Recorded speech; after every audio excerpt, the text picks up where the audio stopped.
20, the nation's largest progressive. It's so unfair. It's so unfair. So I want you to call me at 773-763-9278, 773-763-WCPT. Of course, we are streaming on WCPT820.com. You can listen to us there, as I shared with you, on my Facebook page, as we are working on really building up the station here at WCPT. You can't catch me over there because our Facebook is not running right now, but you can come over to onto the Santita Jackson and Friends page and the Santita Jackson Show on YouTube, and like and subscribe and leave your comments there. And we've got a lot to talk about today. A lot to talk about this Trump impeachment, but it's also running it. We are fewer than 20 days out of the House, and they're not allowed to go and campaign for themselves. Well, I think about 60% of the Iowa voters said that they have not decided who would be their first choice. And I think we're going to get someone in here, Lady B, to talk about the caucus system, because it really does come down to ranked choice voting. You know, if your person who you go in there really wanting, you're voting for them, if they fall out, then you have to move to another group, and on and on and on it goes. I don't think it's fair, but, you know, it's a system that they keep coming up with different ways to, to help people not count. That's just my own personal theory, but there it is. It's not as democratic. It's not democratic, not really. But it is what it is. And so we're going to be talking about all these senators who, Amy Klobuchar, Bernie Sanders, Elizabeth Warren, Michael Bennet, they have to sit there for 12, 13 hours over 3 days.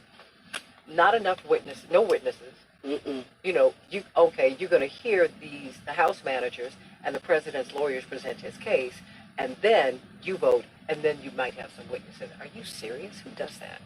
I've never heard of anything so insane in the history of jurisprudence, and I am no lawyer. So call me about that. Did you see any of this? Because you could have watched it all night long if you wanted to. Look, I saw Chris Cuomo real late. He said it's now after 1 o'clock in the morning. Oh, my goodness. And then we're going to talk about AOC. She's put forth an idea, something that I heard Reverend Jesse Jackson talk about, oh, my gosh, more than 30 years ago when he was running for president. He said, we've got essentially in America one party with two different names. So what do you think? She said there is no left party in the United States today in 2020. We have a center-right Democratic Party, and we have the Republicans, and they're essentially the same people. So what do you think? What do you think? Okay, so wait a minute. Oh, we got to turn them off so they can hear us. So, you tell me, what do you think? Do you think we have a center? Do you think we basically have one party with two different names? So let me know what you think. And how will all this impact 2020, the Trump impeachment, and the obvious tension between centrist Democrats, mainstream Democrats, and I guess today you call them the Bernie-crats, right? Or the progressives. What about that? Or do you think there's no tension at all?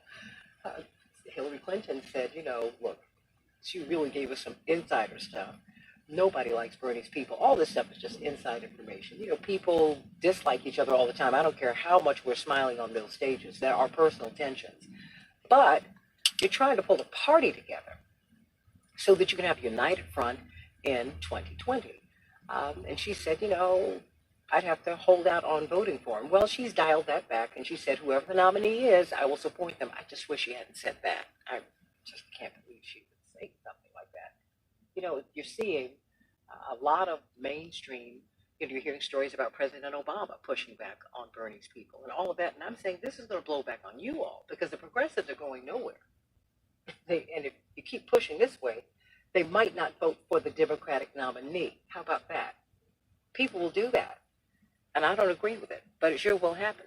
So join me on WCPT820.com. We're streaming live there, and on the Santita Jackson and Friends page, and on the Santita Jackson Show on YouTube. I need you to like and subscribe. Cortez Cortez Wilson, my trusted uh, intern. He's becoming so much more.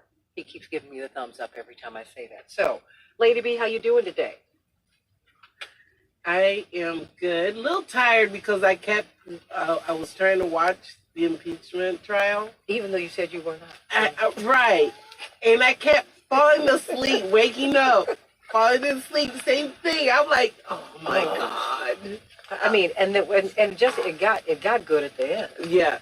It's just ridiculous. 13 hours of fiery debate. Let's get to a few of these headlines so we can get on with this show today.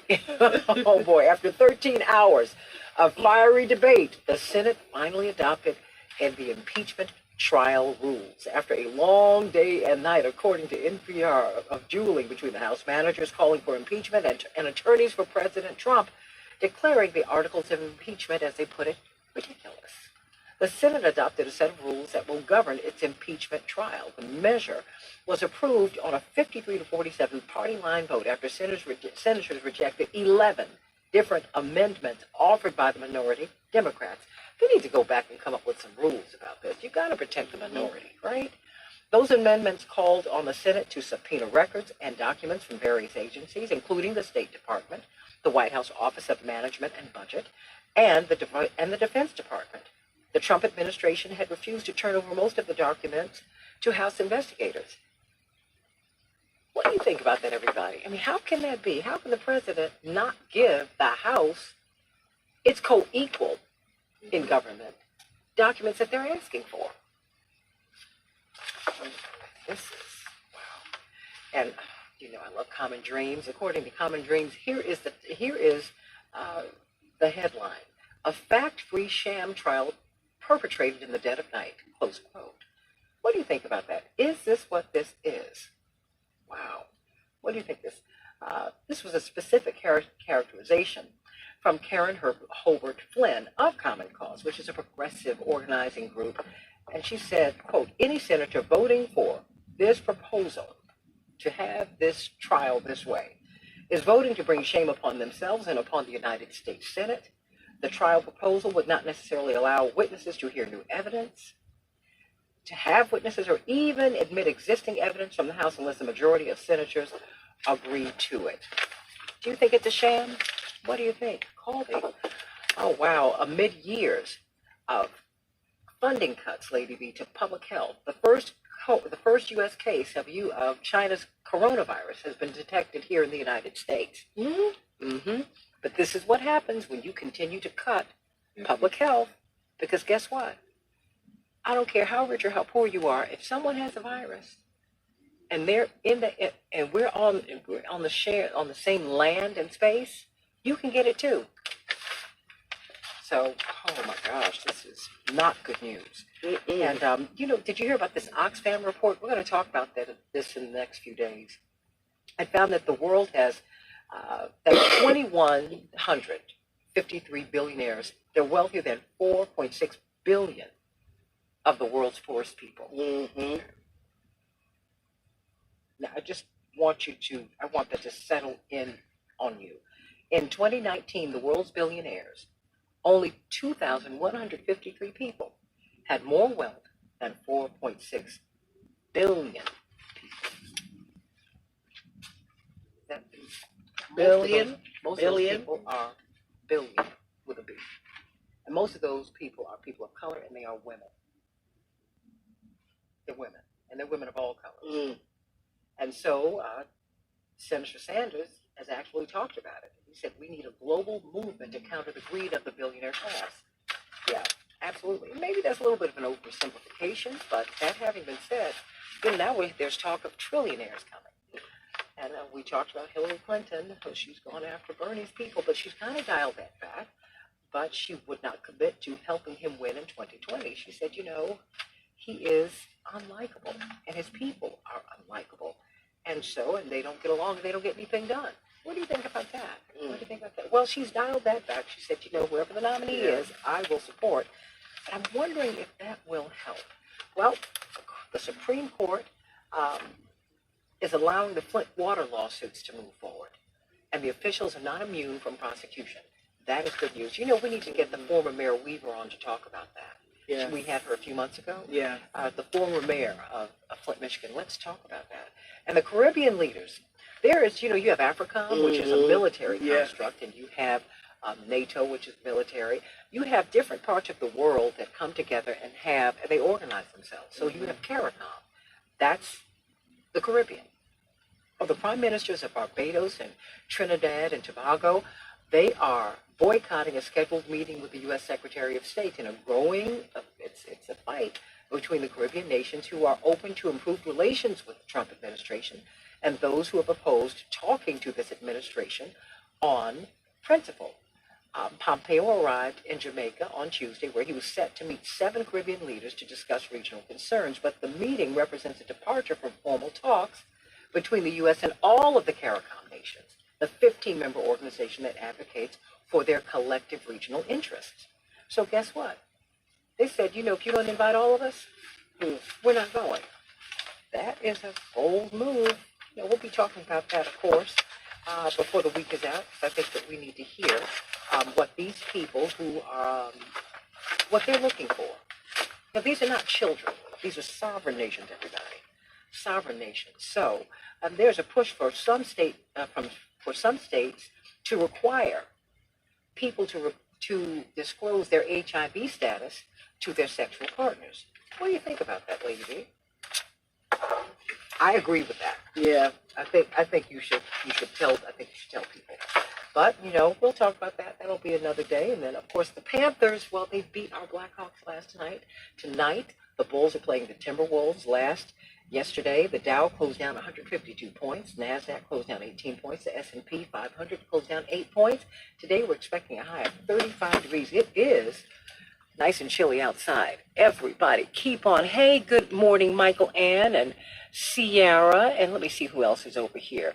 Bab Balelli, that's right, and Diana Shaw Demerson, and Lee Williams, and Lorraine, and Vicky, and everybody. Oh, okay, I don't want to forget anybody. I'm not. Susan Hudson. This is my Susan from Howard, I think so. My soror from Howard. Delta Sigma Theta in the house.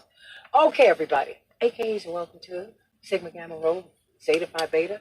So many of the black sororities we had our anniversaries last week, so I salute all of my sisters in Greenville, all of you.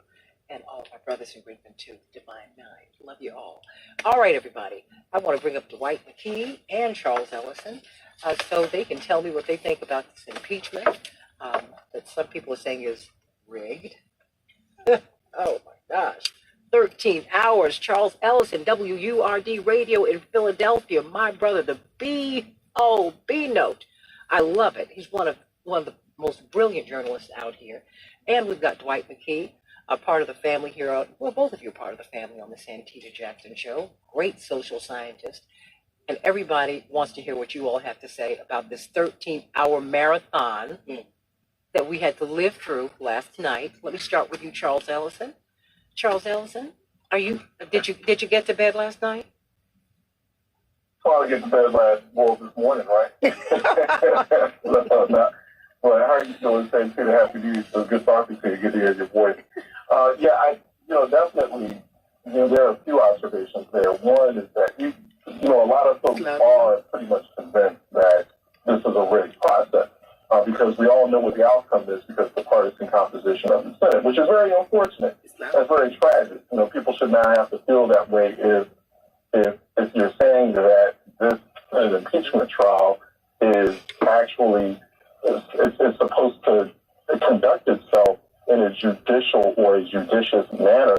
That's obviously not the case when you have the Senate Majority Leader at the very 11th hour presenting the rules to Democrats. But, we're all expecting that. We know what the outcome will be because of those Democrats got some small victories. So, you're not going to have this super compressed, super truncated schedule as the Senate Majority Leader initially intended because of some balking internally within the Senate Republican caucus. So now both sides will get a full 24 hours to present their arguments. And so we're probably expecting each side to spend about a few days each presenting arguments or presenting evidence. The real battle is going to be over witnesses. That could be a week or two into the trial, and that's what the Senate Majority Leader is banking on. That's the rig aspect of this. where he's playing a game of attrition to avoid the witnesses. That's the big kind of spectacle that Mitch McConnell is avoiding, and also Senate Republicans in general. So, we've seen people, Santita, as we've discussed before, we've seen people prosecuted, we've seen people go to trial, we've seen people go to prison for much less, particularly in our community, for much, much less. So this, the way this is all being sort of gamed out, is the real kind of travesty or miscarriage of justice, because there really is no justice that's going on, because the senators have taken an oath here, which specifically states carrying out impartial justice. There's no such thing. It's all partisan based. And also the Senate Majority Leader of the Senate, they're hoping people aren't watching late into the morning hours, watching this unfold. They totally sedated and made slumbered TV out of the way. This is being carried by media outlets, so. But at the end of the day, one last point there, Santita, it is a necessary process. It is a constitutionally mandated process. So it is necessary. We have to do it.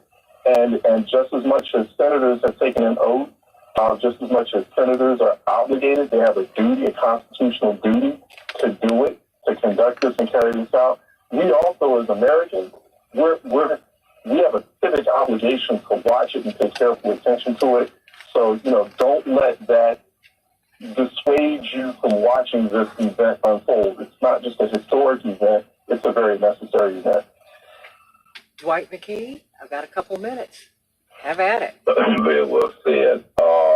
My question becomes, what's at stake here that have grown men who have taken oaths and vows, put their souls on the line and all their integrity on the line to protect a man who the whole world knows is a demagogue, who is bring a value system that is antithetical to everything America is supposed to stand for, but yet there are people who put every value they have at stake to protect this man. What is it that they are trying to protect? It has to be more than this man and his proclivities. It has to be something in the imperialism of this country that creates a stake and a value that, that is beyond what we understand imperialism to be. There's no other way to explain why a whole party will put its soul at risk, and a whole evangelical Christian dynamic put their long-range souls at risk for the protection of a man who's an obvious demagogue. Over here. Dwight, as we go to this break, I think that you and Charles Ellison have framed this brilliantly. We have a civic obligation. We have obligation as Americans to watch everything, even if you're up late like Vidalia and I are up at 2 o'clock in the morning, so we can be here by 6. That's really it. But we had to watch, and you've got to watch, because it's our country that's at stake. The republic is at stake. And Dwight, oh my goodness, Dwight McKee, what did you say? What is it? What is it that has had these people really subvert their oaths to the Constitution? I mean, put everything aside to support this man and his agenda. What is the agenda? When we get back, we're going to talk about that. What is the agenda? What's really going on here? I mean, Dwight, where's that Twilight music? Every time we speak with Dwight, he gives us that Twilight moment. Right? Do. And I want to know what it is. What is it? Call me at 773-763-WCPT. The Santita Jackson Show.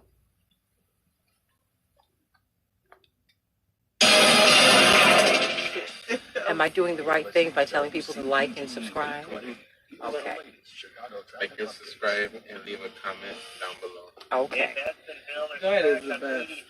North of Irving Park, Yo, too much. Willow Springs Park, still closed due to flooding.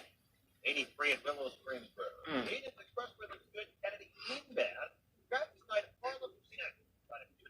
How are you all today? Everybody, please go over to my Facebook page. No. My YouTube page. Hello. Like and subscribe. Like and subscribe. And leave your comments there. Please, please, please. I'll be right back. Ooh, it's too much. Oh, it's all too much. Too much. And Dwight would ask that question. Oh, Lord. What is it? What's happening? But you know, and I love it. That's why we, and you know, he and they think with such depth and clarity that just, you know, it's always nice to have people who really think, really think, have a lot of great ideas. You know, give you something else to think about as opposed to just what you hear normally. Stop paying for coal to burn and choose the easiest way to switch to clean energy today. Hero Power offers a no-hassle option for Illinois residents to pay for renewable electricity sources like wind and solar and keep paying the same rate as they did with ComEd. The same rate. It's a no. Hey everybody, please like and subscribe and leave your comments on my YouTube page, The Santita Jackson Show. In fact, we're streaming there live. And we're building up that page, and I'm so excited. Thank you, Cortez. Say hello to everybody. Did I get you on there? Okay, very good. He's a wonderful young man. Where are you in school? Right now, I go to Harold Washington and Richard J. Davis. And these are the city colleges here in Chicago. Yes, ma'am. Boy, they do some really, really great work, because you sure are sharp. And we're very, very excited that you are here. So excited that you are here, that you're the intern here on the Santita Jackson Show. And you're doing other work with me, too. I'm so impressed with you and your brother Mateo. Fantastic young men. So please like and subscribe and leave your comments on the Santita Jackson Show on YouTube, because eventually we're going to migrate over there, because it's even more exposure over there, and we want to do this and spread the word so that we can continue to have these great conversations that we have. I'm so excited about having Charles Ellison of WURD Radio in Philadelphia. You've got to hear his show, because he talks about everything of consequence. And Dwight McKee, I'm so glad that we finally, after all these years, Lady B, got him to talk. Because this has been the hardest thing. My brother Yusuf has wanted me to get Dwight McKee on the radio for years. Really? And Dwight just wouldn't do it. He was resistant. He's so perfect. Oh, he's perfect. He's so brilliant. Yes, but he wouldn't do it. He wouldn't do it. And now I finally got him to do it, and I'm so excited. I'm so happy. Oh, I'm so excited. I think my brother kind of nudged him too. Got 20 seconds. Absolutely. You know what? I'm going to bring a couple of callers in immediately so we can. Okay. But I'm going to ask Dwight a question first, and then go to the. Okay. WCPT 820. So I'm orienting it over here. Hey everybody, welcome back to the Santita Jackson Show, streaming live on my YouTube page, the Santita Jackson Show. You can like and subscribe and leave your comments there. Please, please, please do that. We're streaming live on WCPT820.com and on my Facebook page. We're doing a lot of reconstruction in the building, and so my page is up. And that's the Santita Jackson and Friends page, the Santita Jackson and Friends page. And the special Let's Talk About It with Santita Jackson and Friends will be up in a few hours. So we're very, very excited about that. You'll hear from Reverend Jackson and Dwight McKee and Tony Preckwinkle and Kim Fox. We were able to grab them. And when we extend it, you'll be able to hear from my mom, Mrs. Jackson. She had a lot to say, too. We'll put her on there. Too. We've got a lot of people who want to talk with us this morning. Call us, continue to give us a call, even if the line is busy. It's 773-763-WCPT, 773-763-9278. And let's talk. We're talking with Charles Ellison of WURD Radio in Philadelphia and the B-Note, B-E Note, and you want to subscribe to that newsletter. It's fantastic. It gives me a lot of great information. And, of course, Dwight McKee, brilliant social scientist. Before we go to the callers, Dwight, you were making a point on the other side of the break about what it is that would push these senators to throw out the Constitution, essentially, to really go against their own oaths to the Constitution and the people, to really have a trial without evidence, without further evidence, without witnesses. And they're voting on party line. On a party line, which is something that they said that they would, when you take the oath, you're not supposed to do that. What do you think is going on, Dwight? I've been trying to peek around the veil. There has to be something going on behind the veil that we can't see, that is almost beyond our comprehension, because there is such a need for them to circumvent everything that the mandates have been built around for democracy. And so my question becomes, what is the benefit and who benefits?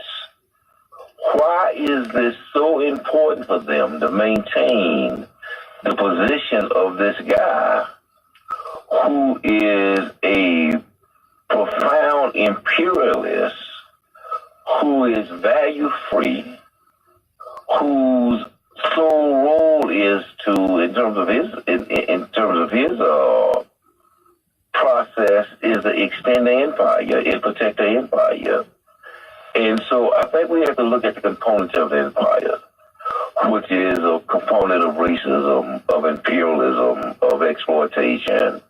There must be a benefit to somebody to maintain that in a time when the hypocrisy of democracy is so exposed. And so my question to you, Charles, is what's on the other side of the veil? What are these people so desperately protecting for themselves? Right. We can postulate there are a myriad of reasons for that. Racism being, sort of the central theme here to me, and that's been the central theme, especially since 2016. We know that the 2016 election pretty much amounted to let's do a very coordinated, collective, thumb our nose at black people election, and that's really what that was about. At the end of the day, was white votes collectively, and also a coordinated effort of voter suppression, manipulation of systems to carry out white racial or racist animus against the black electorate, against the black community after 8 years of President Obama. And just this impression that we're losing control, we're losing a grip here. How can we radically alter that? How can we radically alter that in such a dramatic way overnight? So we see that. The other thing too is, it's race and racism, yes, but there are other reasons in terms of looking at very creative and very sinister, draconian ways to alter the economy. They feel like this is a sustainable business model to keep things as unequal as they are. We're on this very accelerated pace of inequality in terms of income, in terms of standard of living. That also intersecting with where we are as a planet in terms of the environment and climate change. And you also look at sort of the geopolitical stage as well, and the type of coordination that this particular president, this particular candidate has done with the Russian government, and this whole global realignment that we're seeing between Russia and the United States. That's all deliberate. And so, there are obviously some domestic considerations to that discussion about what's at stake for them here. Why are they going down this route? It's an important question. What's on the other side of that veil? And there are domestic considerations to that. This sort of neo-confederacy that we've seen going to a sort of 3.0 stage, if you will. But there are also international and geopolitical considerations that we also have to take a very close look at that warrant, new, fresh, and future conversation. and they're all interconnected and linked in a number of ways. You know, let me go to Mike from, oh, you said wow? Yeah, that's great. It's brilliant analysis. Let me go to some of these callers so that I can hear what they have to say. Let me go to you, Mike from Alaska, so early in the morning. Bless your heart. How are you, Mike? I'm hearing you again. Hey, it's pretty straightforward, okay? Donald Trump has lower taxes on the wealthy. He's done what the Republicans want to do in terms of health care. He's doing what they want to do in terms of judicial appointments. And because of campaign finances, he's able to apparently spread the money among the other candidates. So follow the money. It's pretty simple. That's why they're going along with Donald Trump to a point where enough people stand up and say enough is enough. He's broken the law. He's lied enough times. He's acted inappropriately enough times, and then they'll change their tune. But that's pretty straightforward. That's the reason why they're supporting him. I mean, everybody should try to listen to. I know you can't listen to the radio all the time, but I suggest everybody listen to Tom Hartman as much as possible, because he says that all the time. So, follow the money. It's pretty simple why they're still going along with Donald Trump. Well, I think you're making a great point because, at Davos, there are stories that came out yesterday that said, look, when he first came into office, President Trump was rejected by these oligarchs, the plutocracy, and there because they were, he was so brash and, just really he was not smoothed out and all of that. But now that his presidency is entrenched, and he's given these cuts to the billionaires, he's given these gifts to the corporate world, they actually are embracing him. Mike, your final thought? Yeah, I mean that's the bottom line. But the rub is what he's proposing: more tax breaks from the billionaires. Forget about the environment. Don't support labor. People like Mike Bloomberg, who's a billionaire, he wasn't born a billionaire, by the way, and Tom Steyer and other rich people understand that in the long term, that's not going to really support their wealth. It's a failure. It's an economic failure. I have 20 years commission sales experience. It's not it's not cutting the taxes on the rich that brings a customer through the door. It's a strong middle class that brings the customer through the door. The majority of the consumer demand is middle class, and if you wipe out the middle class, you wipe out the country, and you wipe out the demand. And if you're a billionaire, you wipe out your long-term investments. Well, they're not thinking. You're right. That's the rub, but they're not thinking. They're replacing the middle-class workers with robots. So, look, so much for that. Let me continue to take these calls. I'm sorry, Mike. Yeah. No. Well, and I think that, let's be thinking, Democrats, because we continue to have to push our party from the right past the center to where we really are, because that's what we'll be talking about in the next hour. Very quickly. Division in the Democratic Party. I think it's low-hanging fruit. Look what we did in the convention. After the convention, we all got together. We supported a $15 hour minimum wage, free college tuition for people that make $110,000, reforms in health care, freedom of choice for women. We all got together. I mean, we had the strongest convention I've ever seen over the years. And Hillary won by 3 million votes. But, absolutely, we still have that stupid, it's a popular vote doesn't win still. Well, I hear you. I think we have a together party. No, it's but, just. You know what? No, but let me say this, Mike. I don't think we have that much of a division in the Democratic Party. I don't think we have. I think what we have are differences, and I think we need to acknowledge them. I mean, and I have to tell you because I'm coming from the part of the party. Reverend Jackson brought 2.5 million voters into the party in 1984, and he was treated horribly by the party. Horribly. But he soldiered on. No. I'm just telling you. And he continued to bring millions more. According to data, no one has registered more people to vote in the history of the Republic than Jesse Jackson. And his party. And these are facts. And the party has rejected and pushed back against progressive movement in the party. And so what we have to do is address that. The first thing you got to do is acknowledge not the division, but the differences. And let's work on that. That's the only way relationships work, right? But Mike, I gotta run to some other calls.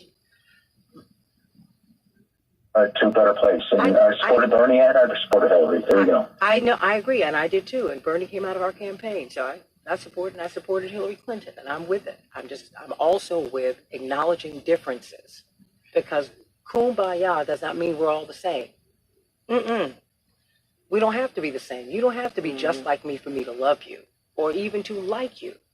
But what I need you to do is see me, and when I have a difference with you, I need to acknowledge. Let me go to you, Verlon. How you doing, Verlon? How you doing today, Santita? Well, what I want to say is, in the words of the great Kumo B, how you like me now, how you like Mitch McConnell now, and how you like the Republican Party now.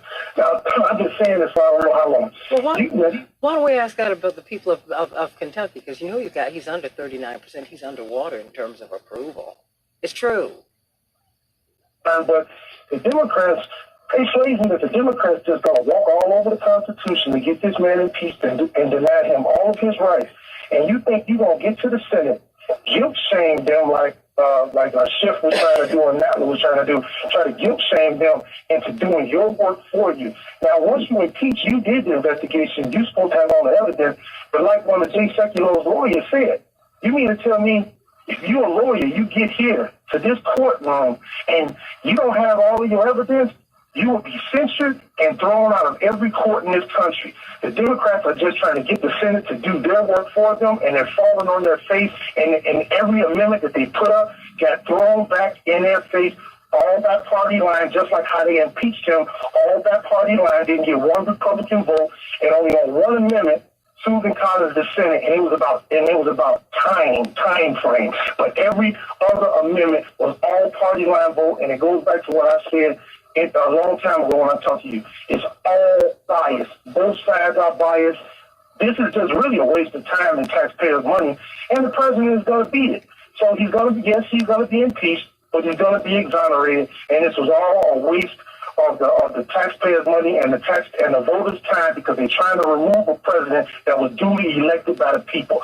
So you know what? They're going to pay for it. They're going to pay for it come this election. The Democrats are going to lose in the landslide, especially if they try to go down this road of impeachment again. When this falls on his face and then they're going to try to impeach again, they're going to have the worst loss in American history. Well, stay right there. Dwight and Charles, why don't you respond to Verlon and what you hear? Well, y'all.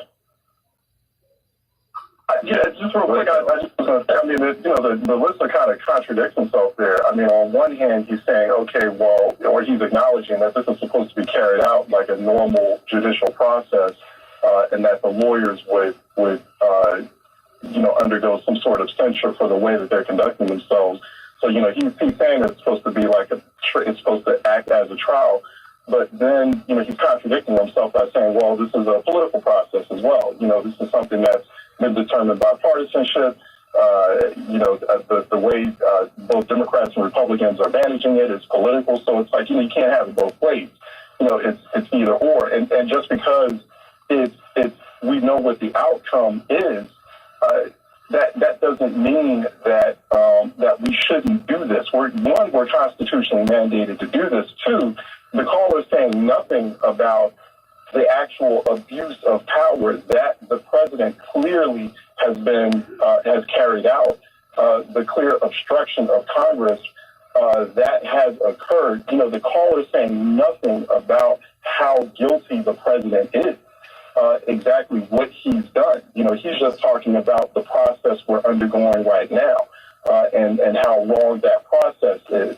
That doesn't discount exactly how guilty, how criminal, how corrupt, and this has been proven, and address that. That's what we need to address. Forget about the process and forget about the election coming up. Let's address exactly, specifically, how criminal this president is, how complicit in that crime Republicans in both the House and the Senate are, and how this is, because of that, we've triggered an actual process that was founded nearly 300 years ago by the founders. They envisioned this exact scenario, this type of corrupt and criminal president, and they put this mechanism in place to hold that to account, to prosecute that, address that.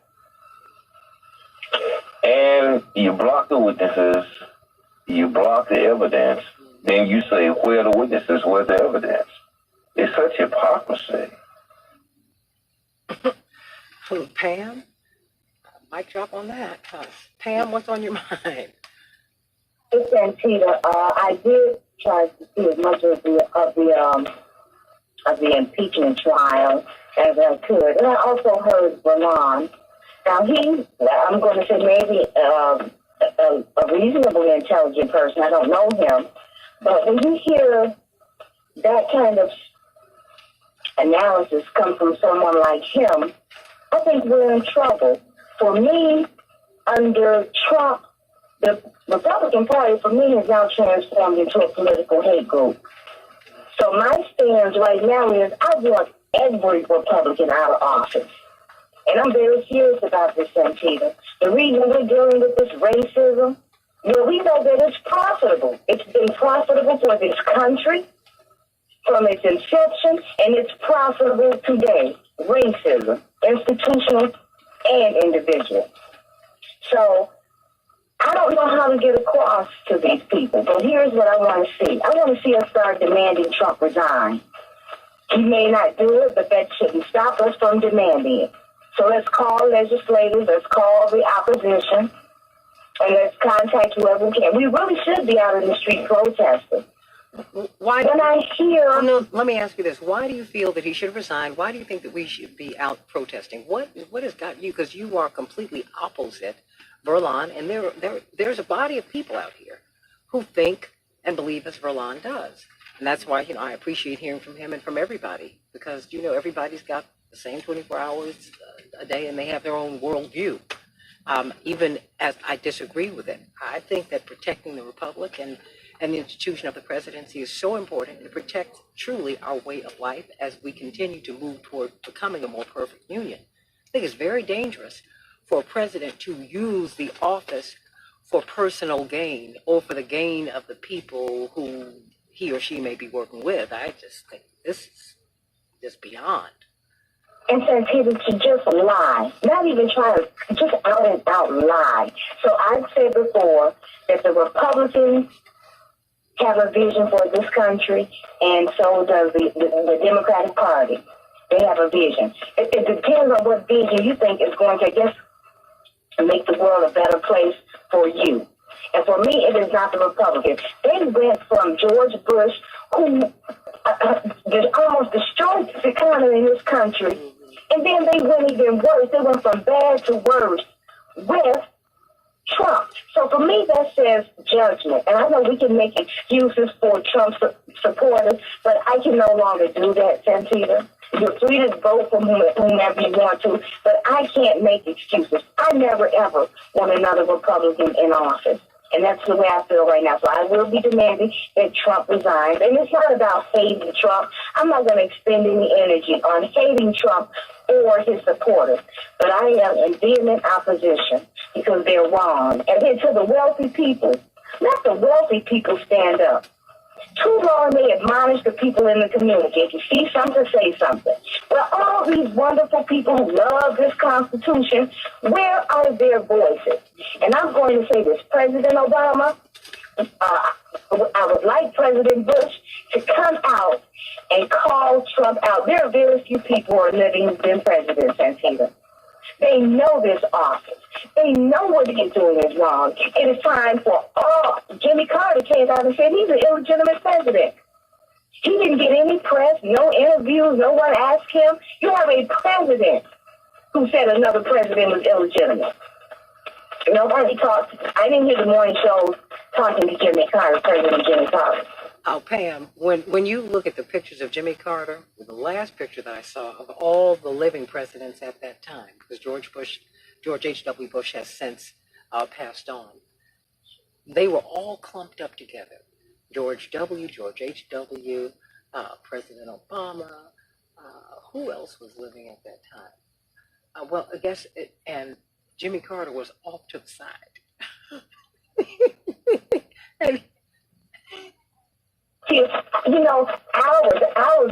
our good wealthy people need to use their money and you need to use their power, and you need to use their access to the national media and stand up to Trump. It just can't be the poor, working class, and middle class people. I give my $3, $10, $12, $15, $25. I mean, someone has to stand up and say something who commands national attention. And I know the rule, former presidents kind of stand to the side and don't say much, don't do much. Oh, time out for that. Oh, yeah. Because I vividly remember President Obama calling, if you see something, say something. Raining down, judgment on the community as to what we need to do. Well, I'm asking our wealthy people, Santita, stand up and speak out against this. I think everybody should, because, the wealthy have rarely moved the needle. Well, the wealthy have rarely moved the needle. Dr. King wasn't wealthy. So attention to Santita is what I'm saying. But Pam, you know what else will command? You know what else will command national attention? What you called for. Mass action. Peaceful mass action. Reverend Dr. Martin Luther King gathered poor people. Reverend Jesse Jackson, when he registered people, all the people who've been ignored. The Democrats continue to try and find these people who have left the party, who are not coming back. You need to go and find these rocks that are just laying around, just on the ground, because there are more of us than there are of them. And we need to believe in our own power and vote and get these high school seniors who registered to vote. Make sure your neighbors go out and vote. Make sure that people are voting. We have the power. You have a lot of power, Pam, and you make a lot of sense.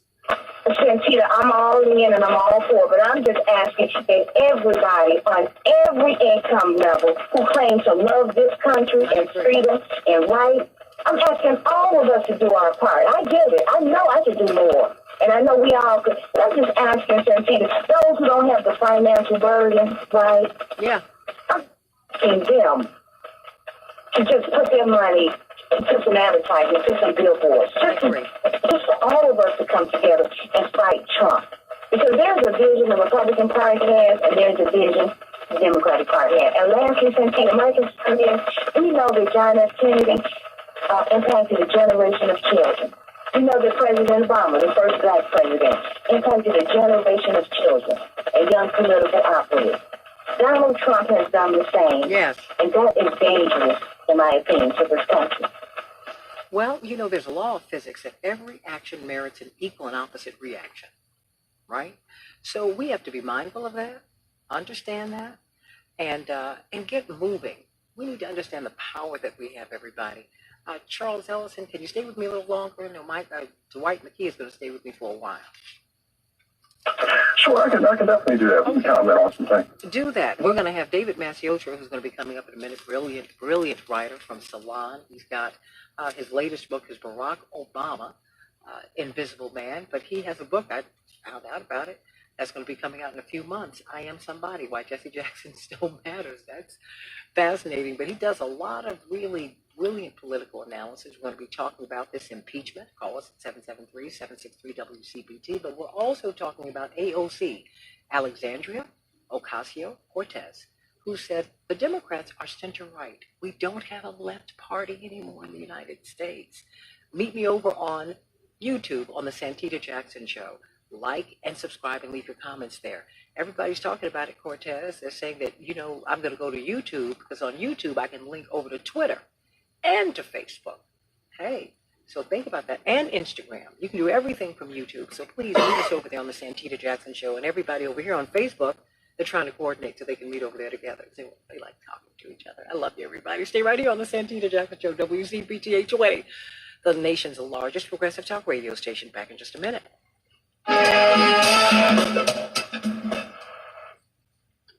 For people with heart disease, asthma, and They're cancer, trying to coordinate. work and hit hard. Okay, everybody, make sure. Because Half Bam, of them already on YouTube. oh, so you're over on YouTube already? Yeah. Okay.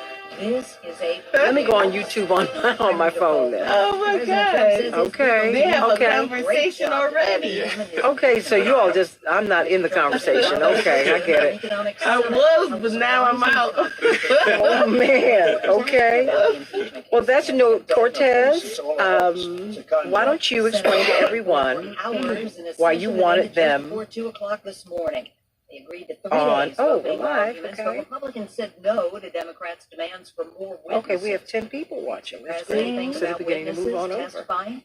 He told reporters this morning he'd be okay with former National Security Oh, Advisor what Dennis John Hayes said, Bolton and wow, others more testifying perfect in union. court. I'd almost forgotten about that. Yeah. And Sierra said she Reverend Jackson registered her. Oh, my goodness. Yeah. Bless her heart.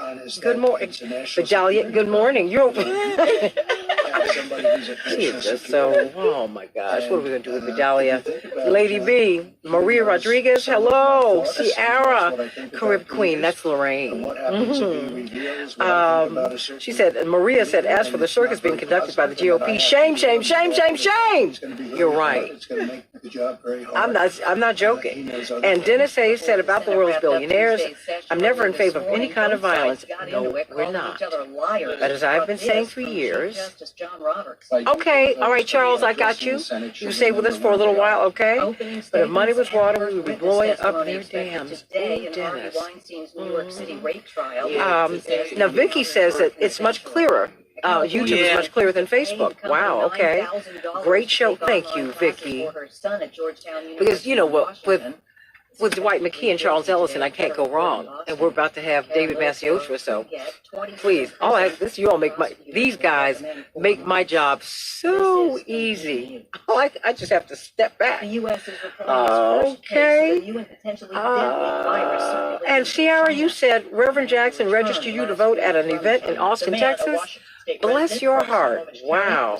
He made me go get registered to vote too, but it was before the 84 campaign. That's what he made me do before I went, when I went away to college. He had Aline Walker, of course, Dwight knows her. They were the two youngest founding board members of Operation Push, Charles. And she took me downtown so that I could get registered to vote on my birthday. Yes. Dennis says, wow, a more perfect union. I'd almost forgotten about that. Thanks for the reminder. You are welcome. And in fact, my brother, Congressman Jesse Jackson Jr., wrote a book, A More Perfect Union. I would urge everyone to get it. It is really brilliant. And Maria said, Pam, you go, girl. Okay, Pam's got everybody waving their fists in the air. And Sierra calls them the Republicans. Oh, have lost their souls completely. Racism and greed are their values, and materialism and militarism. All things Dr. King warned us against being. So did he get David Masiotra? In Bentonville, Tell me to get him up. 83 at Hillside. Oh, well, I mean, that's at 10 after. Well, by 10 after. 2 lanes. So, well, I guess this impeachment's going to have us talking, huh? Yeah. Kennedy, 31 minutes O'Hare to downtown, 12 from Montrose, 11 of the Express. How about 23 minutes to the airport? Scott Eisenhower, 40 minutes, 390 to downtown. How about 30? So now for the after show, would I continue on after here, or do I need to go back on? Do I need to reboot? Just continue? Yeah. Okay. So I don't need to. Okay. So I don't need to do an after show then. I can just keep on going. You should. But do people want to, like, if they want to see it again? Would they want to look at all these hours, 2.5 hours? I could cut it up once I go on YouTube. Oh, okay. Okay. Well, we'll just keep on rolling from here on Facebook, right? And we'll just keep on, and on YouTube. Everybody, thank you for moving on over to YouTube. From what Vicky has said, you like the audio feed and the video feed on YouTube better. You said it's superior, but this was all Cortez's idea. That's Lady B. Thank you. Did we see? Now explain why very quickly why you wanted me to move over to YouTube. Okay. So there's a difference between different platforms. YouTube is a great platform for us to stream, to like show everyone our videos, because it's a great platform for it. And it's two platforms right now that's on the upper high end for good quality videos and good sound effects. It's going to be Twitch and YouTube. For right now, YouTube is the best solution for us right now. And it's a good way for us. Okay, switch me over to Twitch too real quick so we can get some people over there. But thank you for that. See, this is why you have to have young, bright people, and I believe in having bright, young people, and more than that, people who know more than I do. Stay right there. Tell him to get David up. He needs to get David up. Wow, we have had quite the conversation this morning with Dwight McKees, renowned social scientist, and Charles Ellison of WURD Radio in Philadelphia, the B Note. I want you to subscribe to that newsletter. It is fantastic. We've been talking about the impeachment.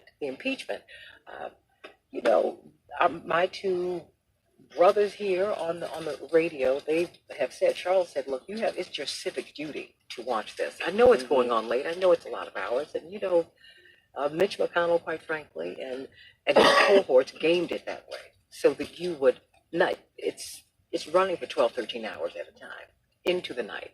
So they're banking on you not watching. Don't fall for that. There's some things that are worth it for us to lose sleep over. We lose sleep over less. We lose sleep over the Super Bowl. We lose sleep over these great sporting events, the World Cup, the World Series, and I think it's all great. But for the Republic, yeah, you owe it to yourself. You owe it to our country. You owe it to the children. You owe it to the future generations to watch this and to comment. And even if Mitch McConnell is not your senator, you should call his office and let him know how you feel about how he is conducting this trial. You have an obligation. I want you to look it up. Go on your phone, Cortez, and let's get Mitch McConnell's number. You should call him. And you should let him know that the way he's conducting this trial is so damaging to the country. It really is. It's not fair. It's not right, because it's not fair and just. How are you going to talk to the children, for heaven's sake, about that which is fair and just? And then you want to talk about sending people to jail? Really? So, having said all of that, let's get to some of these headlines, because AOC, part of what we're looking at is, this people who are unfair. And Alexandria Ocasio-Cortez, she's really become the face of progressive democratic politics in the United States, at least for this generation. At this point, she said, look, there is no center, there is no left party in the United States. We have a center-right Democratic Party who are the centrists, yes, and they did stage takeover of the party. And we have the Republicans. We need a left party in the United States. What do you think about that? Call me at 773-763-WCPT, 773-763-9278, and go to my YouTube page. Everybody's migrating over there. The Santita Jackson Show, and let us have this conversation. I need you to like and subscribe, and meet me over here. Meet me over here on the Santita Jackson and Friends page. We're doing a lot of reconstruction over here at WCPT 820, and that's why you can get me on the Santita Jackson and Friends page today. And of course, listen to Joan Esposito this afternoon from 2 to 5. I know she's going to have a lot of great stuff to say. They have a great crew. Jones. Sure, what's her producer's name? Tony Porter. Wonderful, wonderful young lady. We have a wonderful group of young people here at WCPT. And so after 13 hours of fiery debate, the Senate adopts impeachment trial rules. What do you think about that? 13 hours. But do you think that any of this is fair?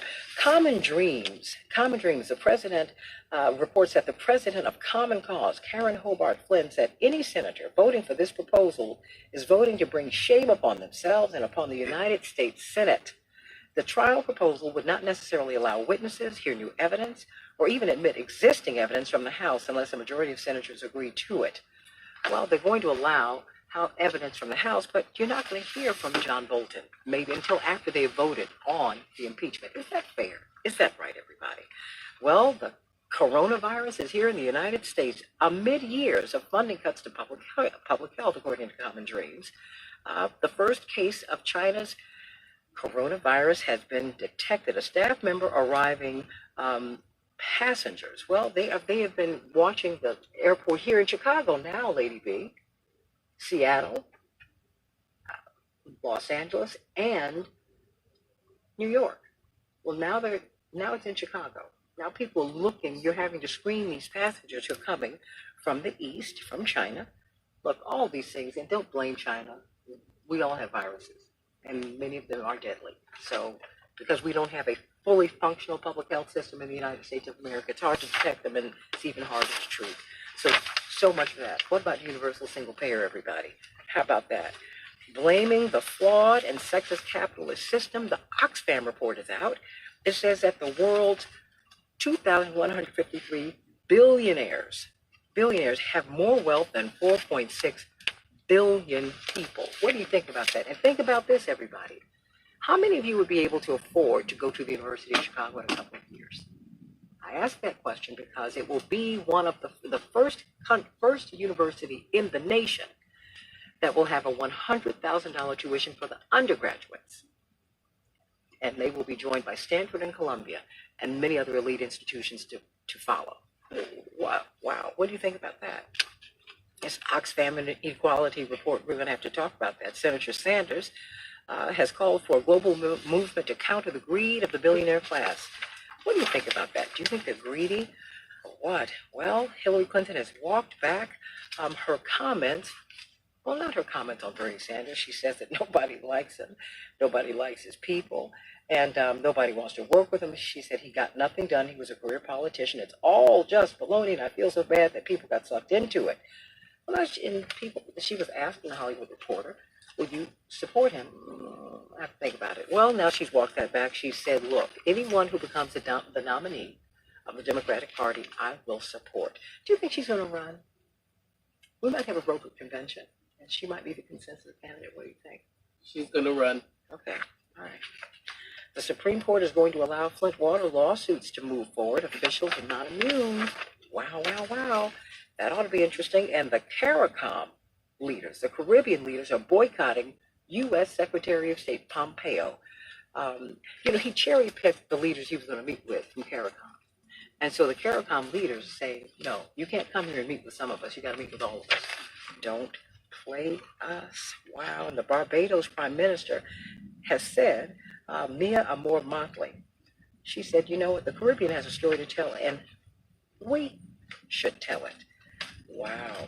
Gallup poll shows that dissatisfaction with U.S. abortion laws are on the rise, and some are pushing to change state laws that will require an HIV disclosure to sexual partners. That ought to be a very interesting question. I think we need to get Dr. Wade on to talk about that. Mm-hmm. And others. Okay, everybody. The Panthers, well, they beat our Blackhawks last night 4-3, and the Bulls are playing the Timberwolves tonight. The Dow closed down 152 points yesterday. The NASDAQ was down 18 points. The S&P was down 8 points.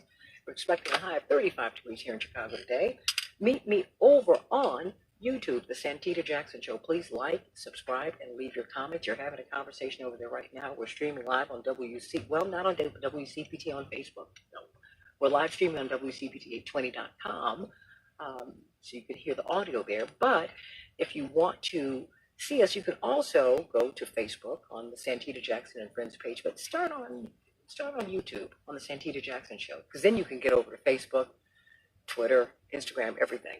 So we have a tremendous panel of guests here. Charles Ellison is going to be leaving us in a minute. He's a reporter, has a newsletter, the B Note, and he's on WURD radio up in Philadelphia in the afternoons, Monday through Thursday. And we've got Dwight McKee, noted social scientist, and David Masiotra of Salon Magazine. Love it. Barack Obama, Invisible Man. And of course, he has a new book coming out. What is it going to be called, David Masiotra? Oh, great to be with you, Santita. The new book, publication date set for October 15th, is I Am Somebody, Why Jesse Jackson Matters. Wow. And that's interesting that you were bringing that up, Dwight McKee and Charles Ellison, as we continue to talk about the impeachment and really politics in America today. AOC, Alexandria Ocasio-Cortez. Some people are calling her the future of the Democratic Party. Others are saying that she is the bane of their collective existence. But whatever it is, like her, loathe her, she matters, and a lot of people like her a lot.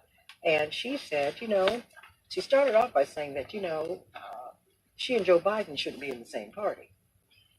He said his views are so counter to mine.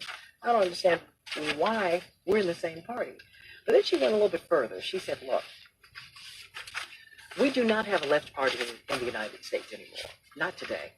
We have a center-right Democratic Party, and we have the Republicans, and then you got me. I'm going to start off with you, David Masiotra, and then go to you, Charles Ellison, and you, then Dwight McKee. What's your response, David Masiotra? Well, Representative Cortez has this weird and irritating habit of telling the truth. And whenever she tells the truth, it's instantly derided as controversial or a gaffe. So what she said is just observably true, but for perhaps those who are understandably confused by it, let's review some recent history. You were kind enough to mention my forthcoming book on Jesse Jackson, and we could even go back further than this with the tale, but in the interest of time, Jesse Jackson ran for president in 1984 not only to change the demography of the Democratic Party, which he did, acting as a valet for many black and Latino and Native American officials into the party, along with white progressives and others, but also to change the ideology of the party. To use his words, he said, we carved out a social justice agenda. Now that agenda is finally on the table with the majority of the candidates. After all of these years, 30 plus years, universal health care, tuition-free higher education, shifting towards peace and diplomacy and foreign policy and away from war and aggression, having an urban policy that actually tries to get jobs and infrastructure and education to inner city residents, and so on and so forth. In response, a group of elite Democrats, including Bill Clinton and Al Gore, created the DLC, the Democrats for the Democratic Leadership Committee, or in the words of Jackson, the Democrats for leisure class. And they shifted the party to the right in order to defeat, they hoped to actually destroy, but they couldn't succeed that much, the Rainbow Coalition that the Jackson campaigns brought out into the electorate. And in doing so, or to use the term of the brilliant journalist, the late journalist Christopher Hitchens, Bill Clinton triangulated, meaning finding two poles of opposition on right and left and adopting the middle position as political tactic and as administrative tactic as president. They allowed for the entire political discourse of the United States to shift to the right, because the Democrats governed increasingly from the center, and in order to distinguish themselves from the Democrats, the Republicans had to go further right in order to sell a product to their electorate. They had to move further from the center, and that's what we're actually left with. So Barack Obama, for example, part of why he was the invisible man is many people hallucinated him into a socialist, a Marxist, a radical, when in reality he governed as a moderate.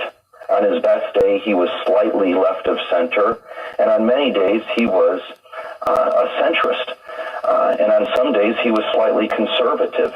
So Cortez is entirely correct, and part of what she's doing that is tremendously helpful to the electorate is providing the education of demonstrating what a true progressive looks, sounds, and governs like, and also trying to break Americans out of their provincial mode of understanding politics. Because she's correct. If we were in France, Italy, England, Canada, she and Joe Biden would not be in the same party. Joe Biden would be a center-left candidate, and Cortez would be a left candidate. And we could see that on all the issues, from health care to foreign policy. Let me ask you, Charles, I know you're going to have to leave in a hot second. What is your response? Yeah, you know, and Peter, reality check 2 is going to be at 10 a.m. Eastern now.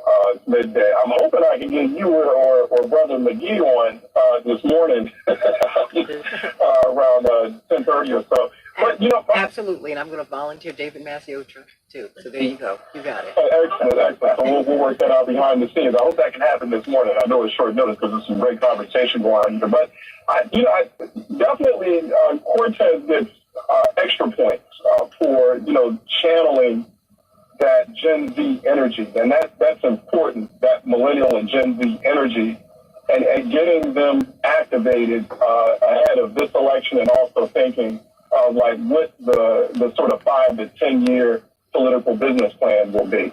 The critique, however, kind of centers on the timing of those kinds of comments or of her method, the timing, the method, and also kind of like what's sort of her overall strategy. So some folks are worried that the timing of Cortez making statements like that is worrisome because at the end of the day, Democrats and progressives too are going to have to win this election. I mean, we've got this looming, it's not even looming anymore. It is a present existential threat, and we've got to resolve it, and that's Donald Trump in the White House. So, Democrats, and it's not just Donald Trump in the White House, it's Mitch McConnell, the Senate Majority Leader. Democrats have got to win the White House back. They've got to win the Senate back. They've got to get a full trifecta in D.C., and then they can sort of resolve these other internal issues later on. So there are a lot of worries, a lot of concerns there that, hey, okay, well, yes, we understand what you're saying, Representative, but we got to win this election because it's going to be all for naught. This won't matter. This conversation won't matter if we lose this current election. The other thing, too, is that it shouldn't at this moment be so much a focus on kind of the internal tug of war between establishment Democrats and progressive Democrats, or should there be a greater focus on, as far as the Democratic Party is concerned, should there be a greater focus on ripping the Democrats, the Democratic establishment away from its obsession with blue-collar white voters and white women voters, feeling like they're going to get, they have this really weird, obsessive love affair with blue-collar white voters. They lost them in 2016. Hey, you know what? They're not coming back. They're never coming back. So you need to focus on on rebuilding and strengthening that coalition of black voters, of brown voters, of Asian voters, the white voters who are there, who will vote for you. But those white voters you consistently see in the polls saying that, oh, I'm going to vote for Trump, or I'm kind of on the fence. They're not on the fence. They're just lying because they're just ashamed to tell you what their political truth is. That I think should be the focus, as opposed to having this internal. I think right now, and then after 2020, after Democrats win, okay, let's resolve this issue we have about what exactly is the Democratic Party. Is it a center-right party, or is it truly a progressive party? Dwight McKee? Well, first, y'all, I'll be flattered to do your show at 10, so just write me in to that. But secondly, when Clinton triangulated Reverend Jackson, it was not just philosophical. There was also a policy shift that was reflective of that philosophical change. And so the crime bill came out of that policy shift. Welfare to work came out of that policy shift. They took the Democratic Party further to the right, not just philosophically, but in policy. And it's exactly what Charles just said. It's because they was trying to appeal to a people who had no intrinsic connection to the precepts of the party. They were trying to appeal to the same crowd that Republicans trying to appeal to. And the mystery is why, when they had a whole constituency that Reverend Jackson had brought in, which was almost 7 million people who were brown, many of them poor, but the one thing in common is they all had a vote. Why would they put that crowd on the altar, sacrifice that crowd on the altar of political conservatism, appealing to a white conservative crowd that really didn't give a damn about them or us? And I think that's what you're trying to deal with in your book, if I'm correct, Dave. Yes. Yeah, thank you very much. That's a major thread that runs throughout the book, because there was an impetus in the 80s. The reason Jackson got into the race, and it wasn't his initial choice to get in the race. He talked to others first to do so, Maynard Jackson and Andrew Young, and They refused, and Jesse Jackson responded to the chants and the demands of the people to run, to give representation to not only the diversity of the electorate, especially the Democratic electorate, but also, again, to use Jackson's words, to carve out a social justice agenda for the party. And the Democratic Party attempted to destroy it. And they succeeded in not destroying it, but in defeating it temporarily. But we can see now that it has finally begun to overtake the party. And that's a good thing, and that's something that we should nurture and foster and encourage. And Cortez is a major part of that. I do agree with Mr. Ellison that it is imperative and urgent that Democrats win the next race. So regardless of who wins the nomination, we have to make the rational choice, even if we're upset with the nominee, of understanding and acting accordingly that the Democratic nominee will be better, far less damaging, far less dangerous to the world than Donald Trump. And that will also enable those of us who are on the progressive side, those of us who are in the Rainbow Coalition, to play offense rather than defense. It'll be much easier to push even Joe Biden toward more progressive policies than it would be to push Donald Trump toward progressive policies. If Trump wins, then we're back to playing defense, trying to stop him from encroaching on civil liberties, trying to stop him from committing human rights abuses at the southern border, trying to stop him from cutting social services, trying to stop him from going to war, rather than trying to compel and cajole a moderate Democrat into responding to his or her activist constituency. Everybody, I want you to continue to call me at 773-763-9278, 773-763-WCPT, and meet me over on YouTube, The Santita Jackson Show. So many of you are on your way over there right now. When you get on YouTube, you can connect to Facebook and to the other platforms, Twitter. You can share this show with everybody.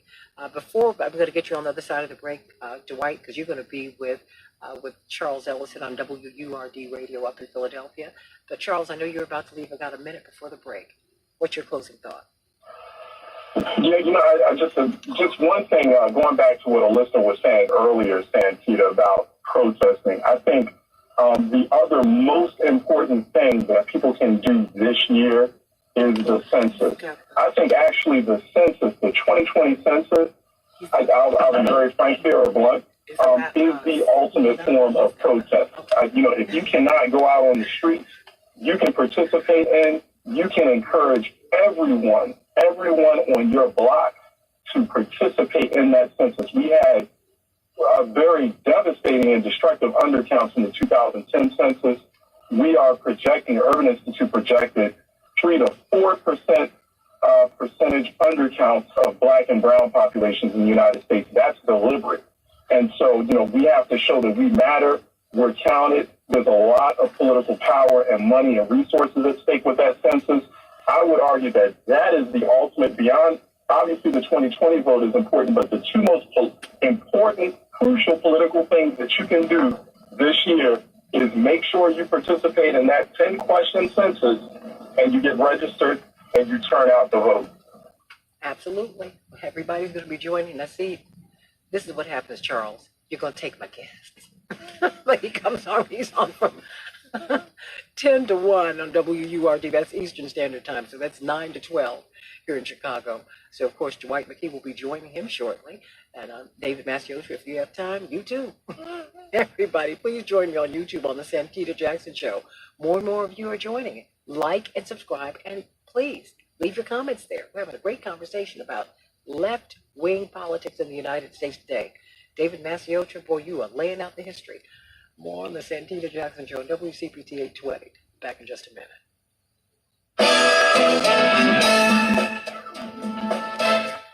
It's a great great. This is a great panel today. Oh my God, perfect combination. It's nothing but the Lord. Nothing but the Lord. They are a great panel.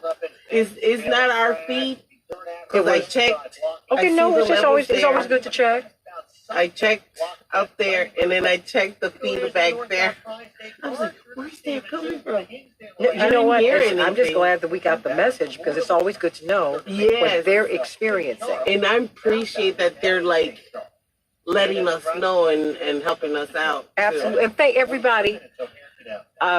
When I'm speaking to them here, they can hear me on YouTube. Yeah. You know, I want to thank you all for being so supportive of the show. And Cortez, thank you for getting us over here and really moving us into the next generation.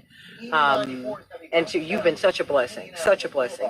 I was speaking with a friend of mine who used to be the president of Viacom, vice president over there, Lourdes Liz. She's your sister from the DR.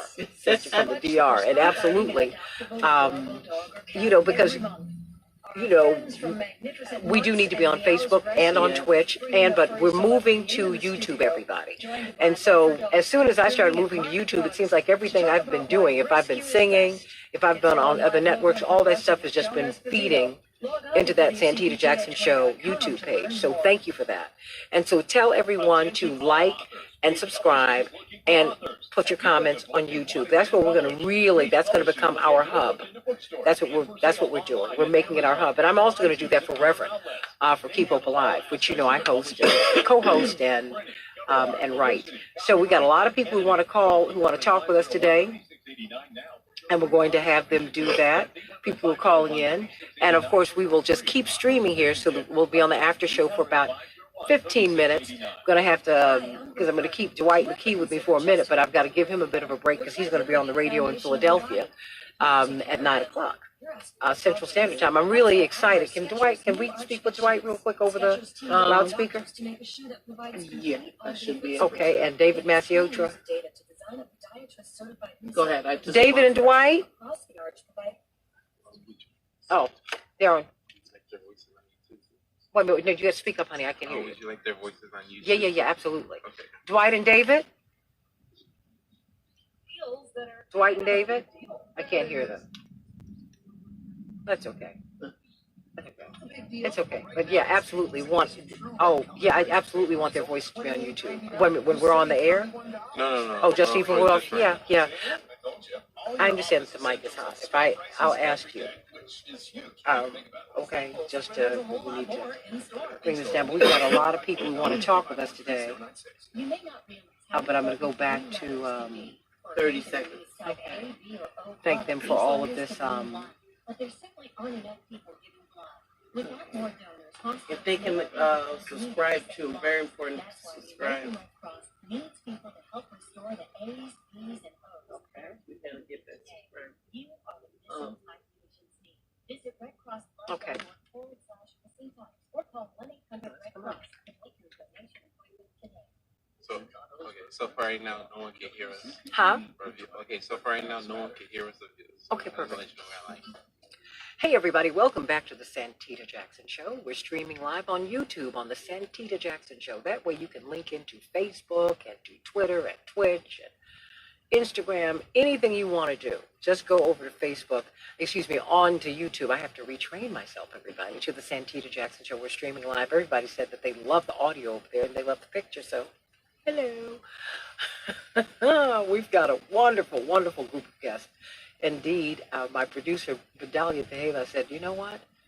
These guys were perfect to talk about the impeachment and to talk about left-wing politics. I mean, David Maciotra, brilliant writer, got a lot of wonderful books out. First time I heard about him, he'd written a book about John Mellencamp, one of my favorites. It's so good. That was like the first time I really did. We all love him, don't we? Yes. I loved it when he was John Cougar Mellencamp. Then he became John Mellencamp. And I was like, okay, I'm with it because I just love him. And Barack Obama, Invisible Man. And he's got a new book that's going to be coming out. Surprised me. I Am Somebody, Why Jesse Jackson Matters. And so we've been talking about progressive politics. And AOC has said, look, in another country, Joe Biden and I would not be in the same party. And today, we do not have a left party. we have a center-right Democratic Party, and we have the Republicans.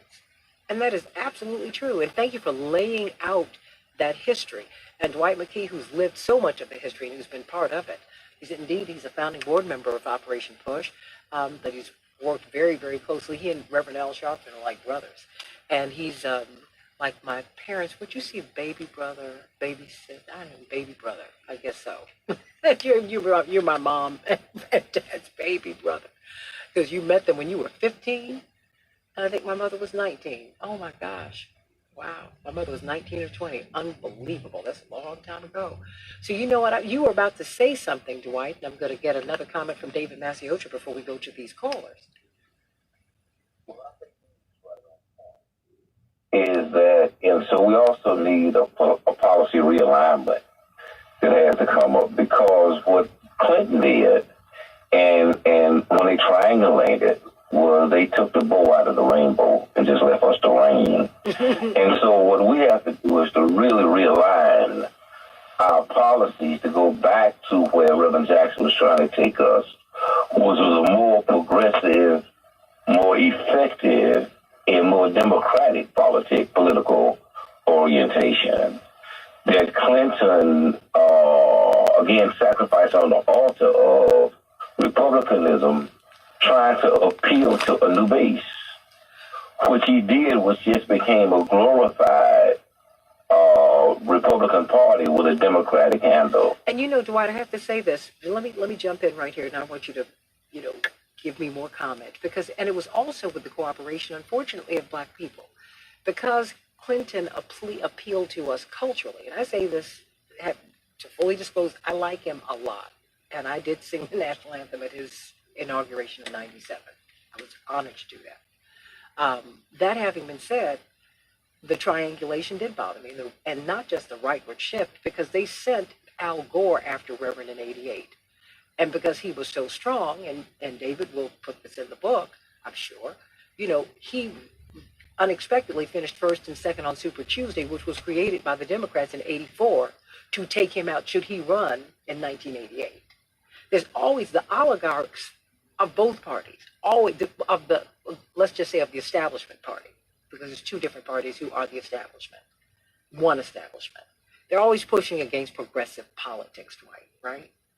And I think we have to get, David, you want to interpret that? Yeah, absolutely. And I'll just say as a promotional tease of my book, the creation of Super Tuesday is just one of the smarmy tactics that the party used to slow down, and they would hope shut down the Jesse Jackson for President campaign. So some of the stories that I got about just how, to the extent that they resorted to undermine not only one of their candidates, but their candidate who was bringing in more voters into the party than any other candidate. They're shocking stories. But one thing I want to pick up on Dwight's earlier point about, or it might have been Mr. Ellison's point about the party's obsession with the white working class. The way in which the mainstream media constructs the conversation about political polarization and political outreach does a terrible disservice to the public, because we always hear that, for example, a majority of Americans supported Donald Trump in the 2016 election. Not true. In the election itself, Hillary Clinton won the popular vote, but also only 55% of the voting age population of people eligible to vote turned out in that election. 45% of Americans stayed home. And one of the promising and inspiring and instructive aspects of the Jackson campaigns was to say, why not stop going after the voters we lost, and let's try to get some of the voters that we could have and should have if we can motivate them to come out and vote, which means giving them a policy agenda that actually connects with their lives and promises to improve their lives and embolden them as citizens. So on the economic front, that means working class economics on health care, on social services, on education, on infrastructure, on urban policy. On the foreign policy front, that means peace instead of war, because it's typically the poor and working class whose children go into these theaters of war and come back dead or maimed or traumatized. And on the political front, it means simply giving representation to other identities and other stories that often don't fit into the mainstream frame of middle class versus upper class economics. And that's a fight that continues into the present. And that's what, to return to our initial inspiration for this conversation, that's what Alexandria Ocasio-Cortez has been describing. And I hope that people are listening to her, because Frederick Hayek, libertarian economist, not someone I often quote, but he said that the perversion of language is the first step towards cultural and political degradation. And one of the perversions of language that the media and the two parties often offer us is describing moderate figures as leftists. And it leads many voters with the false impression that the entire political debate exists between the dangerous, cruel, reactionary Republican Party and the consensualist, compromising, centrist Democratic figures like Chuck Schumer or Michael Bloomberg. And that isn't the case. That doesn't have to be the case, and it shouldn't be the case. You know what? Hey, everybody, let me bring in some of these callers. Dwight and David, you have got my phone blowing up. Let me go to you. Fred from Elk Grove, what's on your mind? Well, your caller, I think, is talking about, and I'm just going back to the 7 deadly sins, greed versus something like altruism.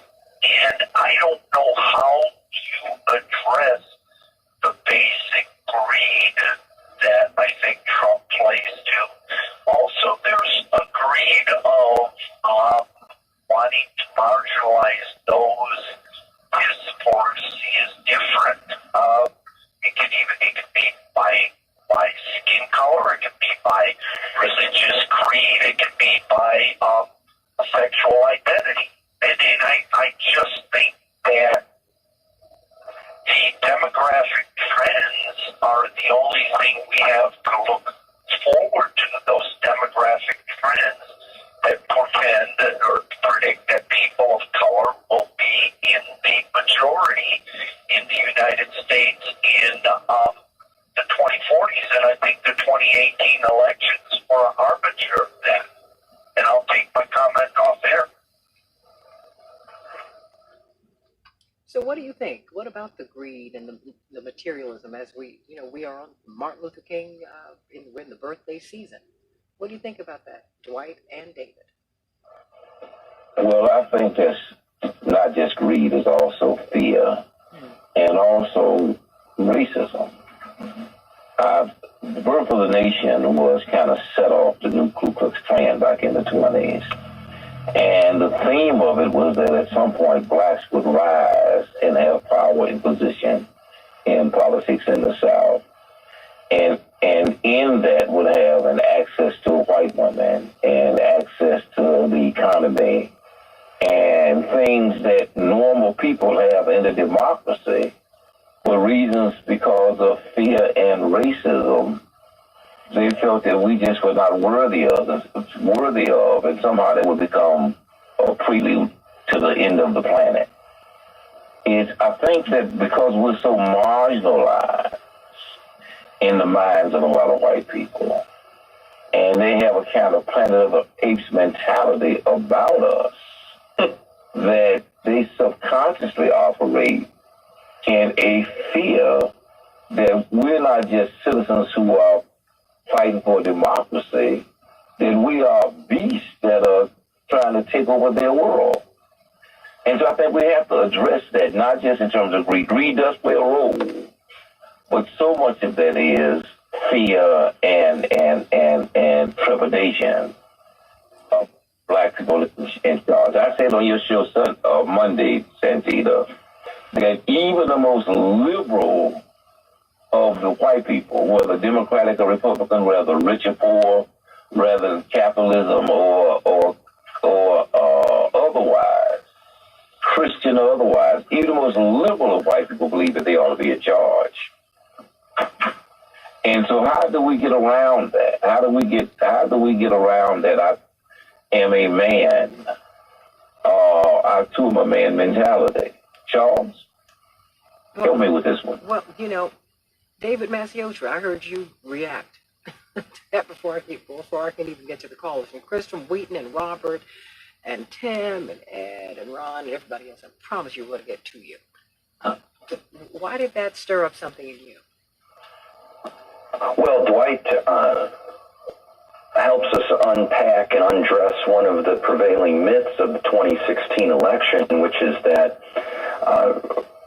Trump's voters, the overwhelming majority of them being white, were aggrieved over old trade deals that, albeit were harmful to the working class and to the middle class, but all of the political science data and truthful work of journalism shows that what really motivated the Trump voter was fear, anger, hatred, and hostility towards non-white people, and especially non-white people gaining prominence and power throughout the United States, prominence and power in politics. We had just come off 8 years of the first black president.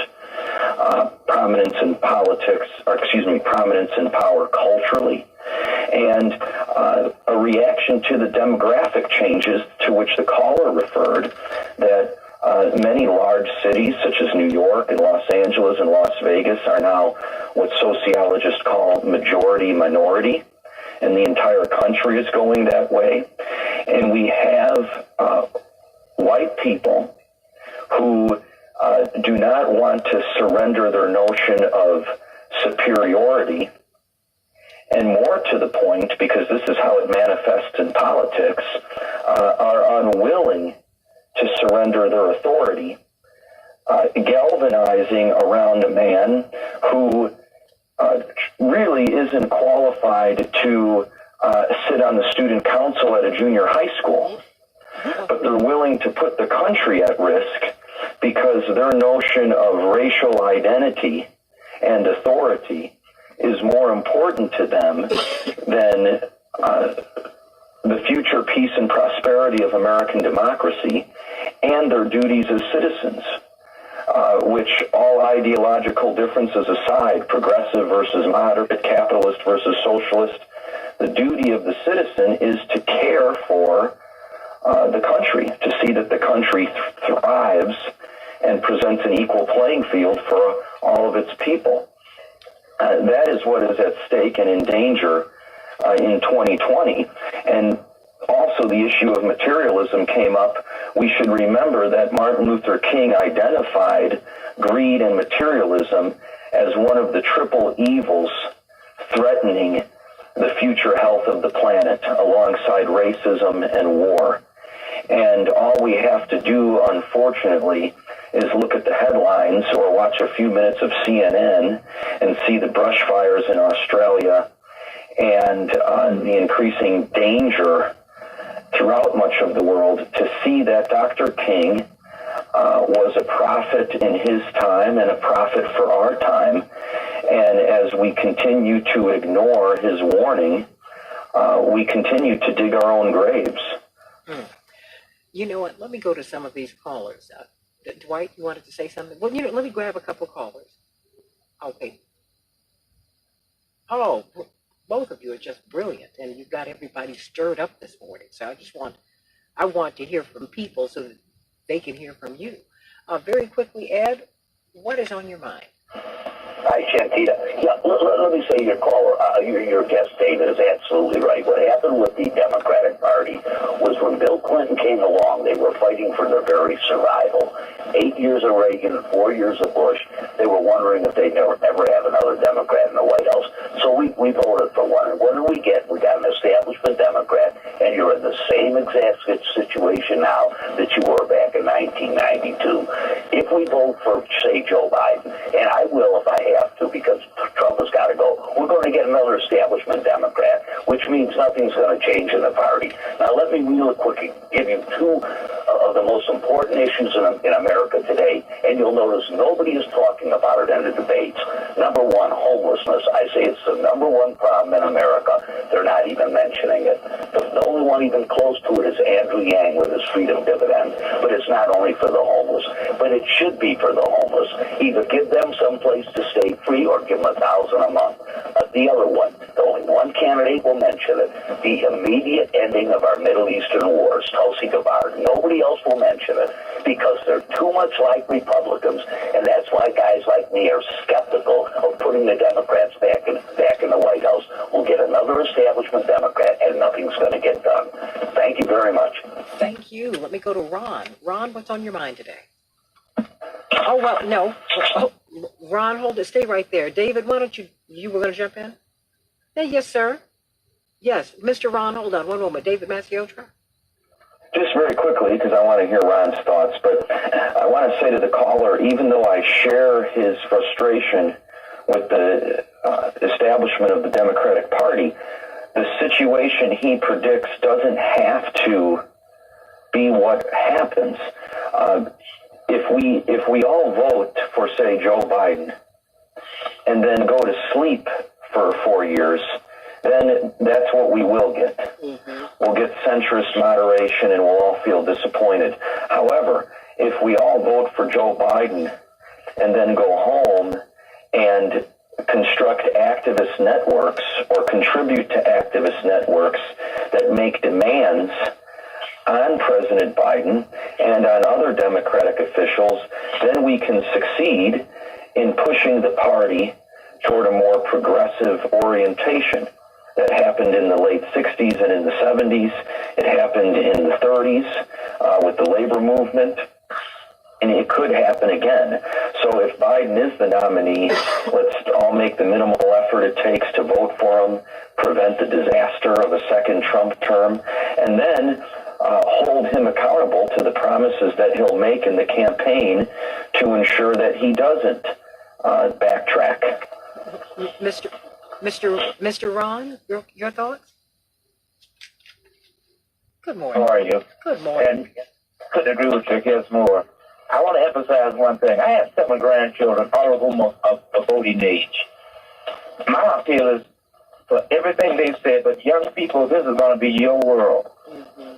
Everything that's happening today is going to be in your hands. You must go out and vote. You must go out and participate in this if you want to have a world to live in. And I can't emphasize that enough because with voter suppression, with gerrymandering, with people messing with the census, and all the sorts of things that are going on against this, against what I'm talking about, young people, you have control of this. And my appeal is to you: vote, vote, vote, register, and vote. Amen to that. Let me go to you, Robert from Wisconsin. Robert from Wisconsin, what's on your mind? Yeah, this is like a fantastic conversation. It's actually a progressive segment that I've heard all week on the radio station. What's on my mind is this. I've been thinking about MLK a lot this week. It would have been his 91st birthday. And I was thinking about what candidate he would support. Would he support the candidate that wanted to cut Social Security, Medicare, Medicaid, the one who worked with segregationists, opposed busing, the guy that pushed for the crime bill, which ended up in very long sentences for many black and brown people for minor nonviolent offenses? Would that be the kind of candidate an MLK would support, or Robert Kennedy or John Kennedy, or would it be a Bernie Sanders? As we think of what MLK was doing when he was assassinated, he was down in Memphis fighting to unionize, I believe it was sanitation workers, because he knew there couldn't be any racial justice unless there was economic justice. And we need to have more conversations like this on this radio station and other outlets. There's a primary going on right now, and I'm just aghast at how many segments are not talking about the policy differences between these candidates. And we have a real shot with Bernie Sanders to move the party left to actually represent the Democratic, progressive side of the Democratic Party. And these people and the centrists, the establishment folks, are going to do everything in their power to fight it. Hillary Clinton was attacking Bernie yesterday. Bernie did 40 rallies for her after she was the nominee. She did about 12 for Obama. So, between that and these other people, like in the New York Times, they pick candidates, Warren and Klobuchar, which policies are diametrically opposed as the two candidates. And so these are the kingmakers. I don't know. I think things are shifting. I don't know if the mainstream media, the people in the party establishment have really woken up. I think they're changing. Well, the mainstream media, they're all in it.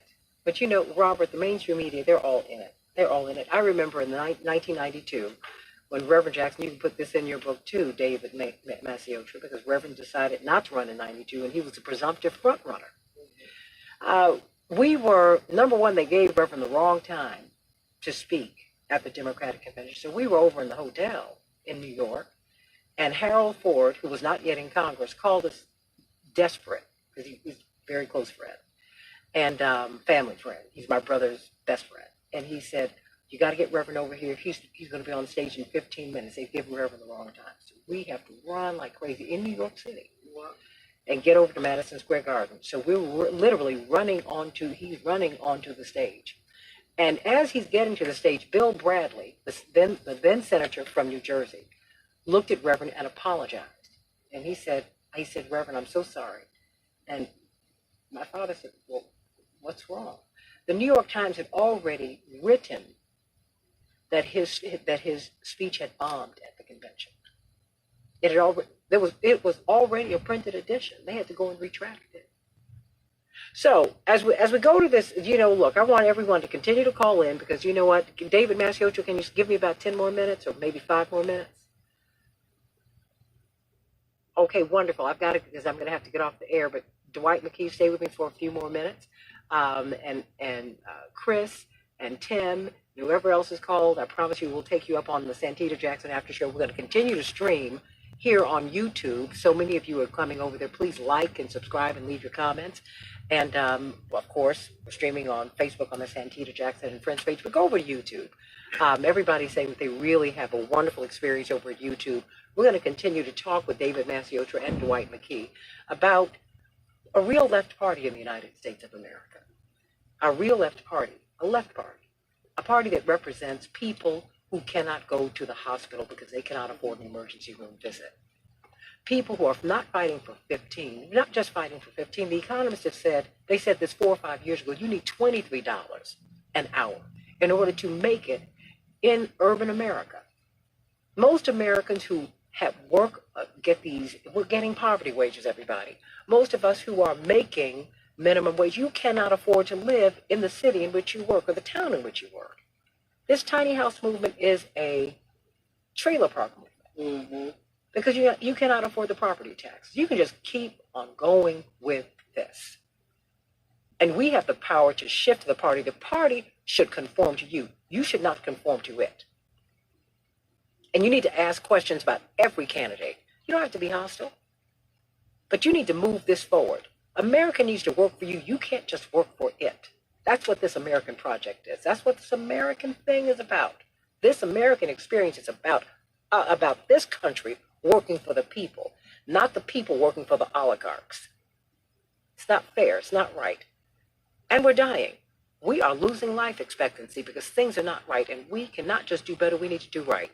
Stay right here on the Santita Jackson Show, on YouTube, and of course, WCPT, the nation's largest progressive talk radio station. So many of you have called in this morning. I mean, you've kept the phone lines jammed because you're hearing a conversation that you need and want to hear on the nation's largest progressive talk radio station, WCPT. I'm Santita Jackson. Come on over on YouTube. Meet you in just a minute. For people with heart disease, asthma, and cancer, and we'll just continue to have this conversation, everybody. Well, and I think I have an eldress, one of the elders of our church, Eldress Diana Dimerson, the scripture woman. Good morning. I'm going to bring you up on the board, okay? Okay, we're going to do this because I'm going to let David give us closing remarks. With some of his defenders saying at a surprise news conference this morning he'd like to see witnesses called at his how are you? So see, we got some more subscribers today. National Security Okay, I'm Advisor going John to bring you up on the board. Okay, we're up to what, 34? I would rather interview a lot of people. The problem with John is that it's a national security problem. There was a problem of another kind overnight. I'm going to bring you up on the board, okay? Trial as both sides got into it with each other, prompting Chief Justice John Roberts. We've got a lot of people who are over here on. So let's turn House obviously Speaker that down. Gerald And do I Nadler need accused to? GOP And I'll have to go back and forth. by voting to deny certain witnesses at a trial. Okay, everybody. Dwight McKee. Okay, it might. Now you can speak. Okay, Dwight McKee. Everybody's on. David Masiotra. I know David has got to run because he's got a class to teach. But you know, David, I want you to find one of these young writers because I've been trying to push Dwight to write his memoirs. If you just let him talk, he has got so much history because he has gone from Reverend Clay Evans to Reverend Jesse Jackson before he was a pastor. And all of these young ministers who he knew then, and Reverend Dr. Martin Luther King, and we just keep on going. And we need to, absolutely. And I'm trying to get him to, Cornell West is trying to get him to go on the road with him. I said, don't you go anywhere until you write your memoirs. And if we can just get someone to sit down with him and just transcribe what he writes, what he says, I'm going to help you to find a student who will do that. I'll help you find as well. Absolutely. So you know what? Let me get a closing thought from David Masiotra. Stay with me, Dwight McKee, because David is going to have to go. David, why? Let me ask you, why have you focused so keenly on Reverend Jackson? I first saw you. Well, I didn't first see you. I didn't realize that that your politics were what they were. The unsung heroism of Jesse Jackson. I was so struck by that. I have to tell you, it brought tears to my eyes. Because I said, I've seen Reverend Jackson so misunderstood, and I have to tell you, as his daughter, it's just hurt my heart to see that. And really, those two campaigns were very, very hard because I saw, the machinations, not just pushing up against him, and he just kept on pushing through, pushing against these nameless, faceless people, these folks who had been forgotten, who never thought that they could be part of the process. I just felt that they were being so insulted and slighted, David. Thank you so much for saying that. That's really moving for me to hear. Oddly enough, I'm probably one of the few white Americans who grew up in a pro-Jesse Jackson household. My mother grew up in a little town called Thornton, Illinois, and at the time there were no black residents of Thornton. And my mother and her parents are Serbian Americans. So my mother's skin, especially as a little girl, was quite dark. And she became the black person in town in the eyes of the other children. And she was picked on for her skin color, including called the N-word, and had rocks thrown at her. So the first time she heard this fiery black minister on the south side of Chicago with an afro say, "I am somebody," it really meant something to her. It meant something to her more than it did most white people, because she connected it to her childhood experience. And as a result, my grandfather grew to love Jesse Jackson, not only because of the effect that he had on his daughter, but my grandfather was a union man through and through. And throughout the 80s, throughout the 90s, Jackson, more than most American political figures, and still is, was committed to fighting for organized labor. So as a child, I observed all of this. And then as I got older, I began to observe the slander of Jesse Jackson and the ridicule And it didn't compute with me because my mother and my grandfather, both of whom I loved so much, expressed such admiration and respect for this man. And I chose to believe my family rather than the mainstream media. And then when I began to study political science as a student and began as a writer and a journalist, I found that the facts and the historical record were on the side of my family's admiration for Jackson and not on the side of the slander of even so-called liberal outlets like the New York Times, which did everything they could to ridicule the Jackson campaigns and ridicule Jesse Jackson himself. And then the first time I interviewed Jesse Jackson, which is for the article that you mentioned, I not only had a fascinating conversation with him, but we got along well, and it led to more interviews and more discussions, and it led me to meet people who were involved with Rainbow Push and involved with his campaigns.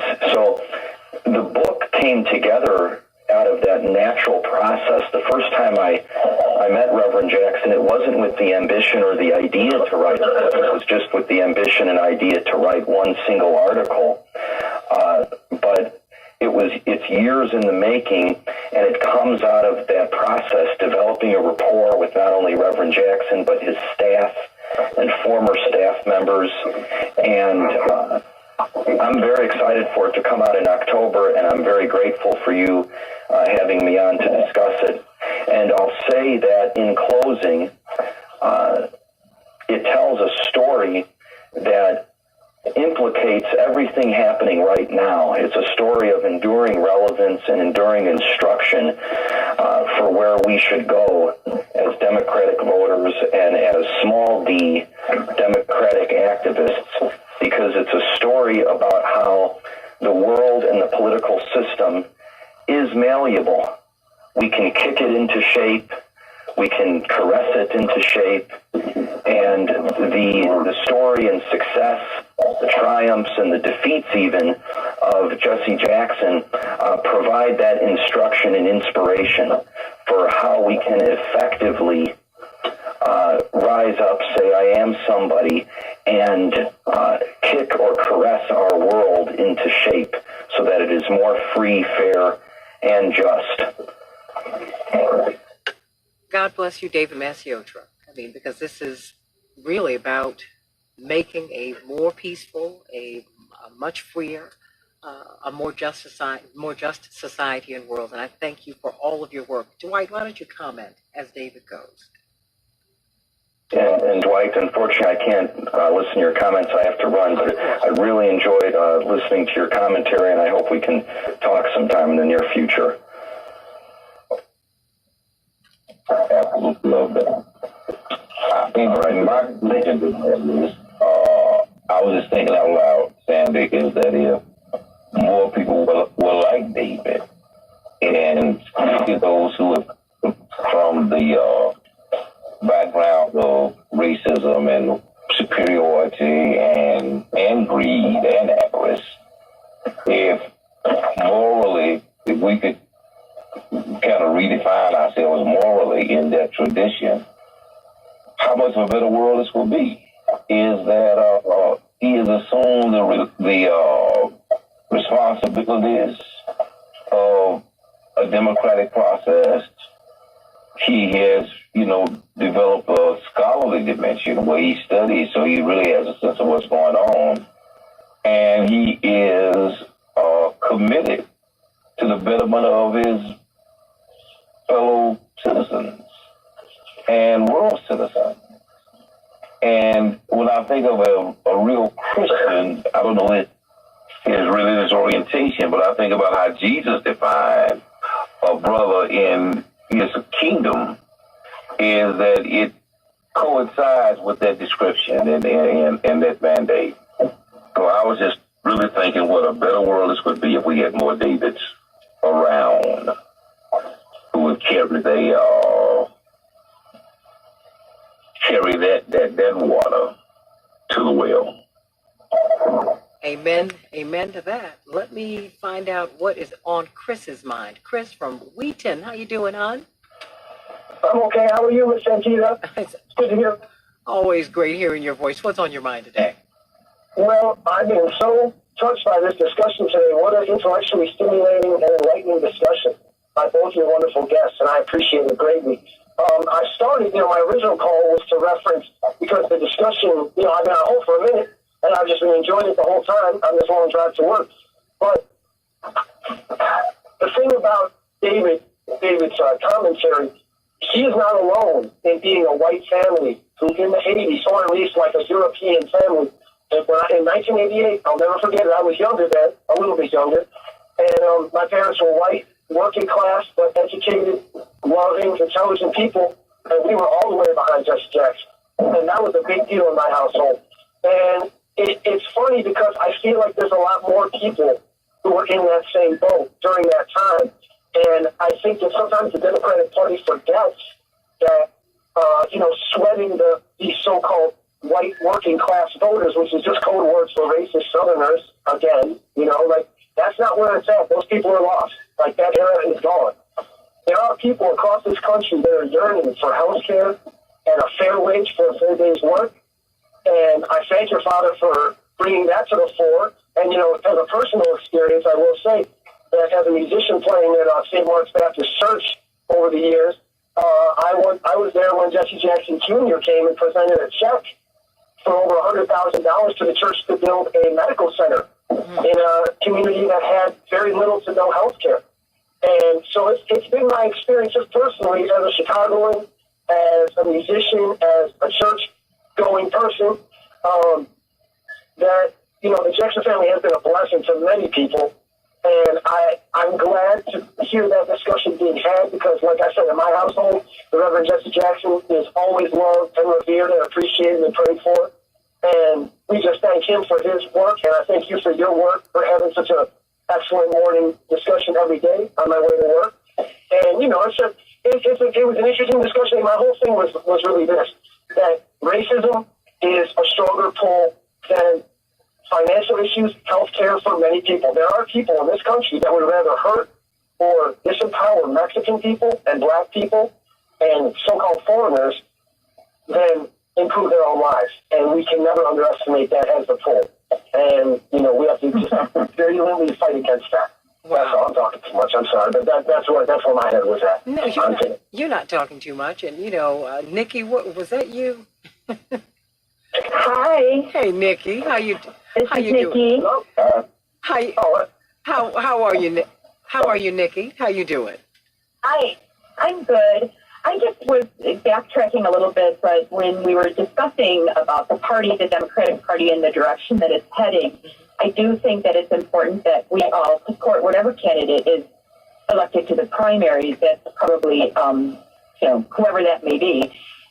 Because then the fight continues and we can focus on the senators and the House of Representatives and the governors. And that's where we can make a lot of change in the party. It doesn't have to be at the presidential level. At the local level is actually where we can make the changes, and it will trickle up to the presidential. That was the one thing I wanted to say. The other thing that this gentleman made me think about was my father was Greek, and when he moved into his neighborhood, which was Lawrence and Western, it was an all-Swedish neighborhood, and obviously being Greek, he was very dark. And they hung my father in the garage by his feet because he was unwanted in that neighborhood. He went on to become a beloved person in the neighborhood. But people change, and we have the capacity to change. And things that are new and different can be kind of scary.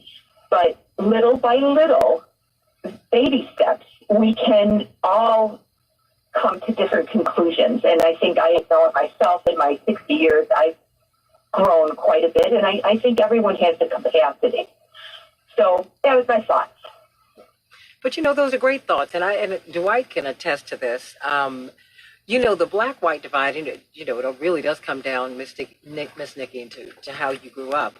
When Reverend Dr. Martin Luther King hired Reverend Jackson, after he and my mother really talked about it, because my father was in his last semester at the University of Chicago getting his master's in divinity, and he was on a full scholarship, right? And so Dr. King told him, and this was a man with a PhD, he said, look, I can teach you more about theology than you can learn in that seminary. You need to come and work for me. So my father was like, easy for you to say you got a PhD. But he hired 3 people.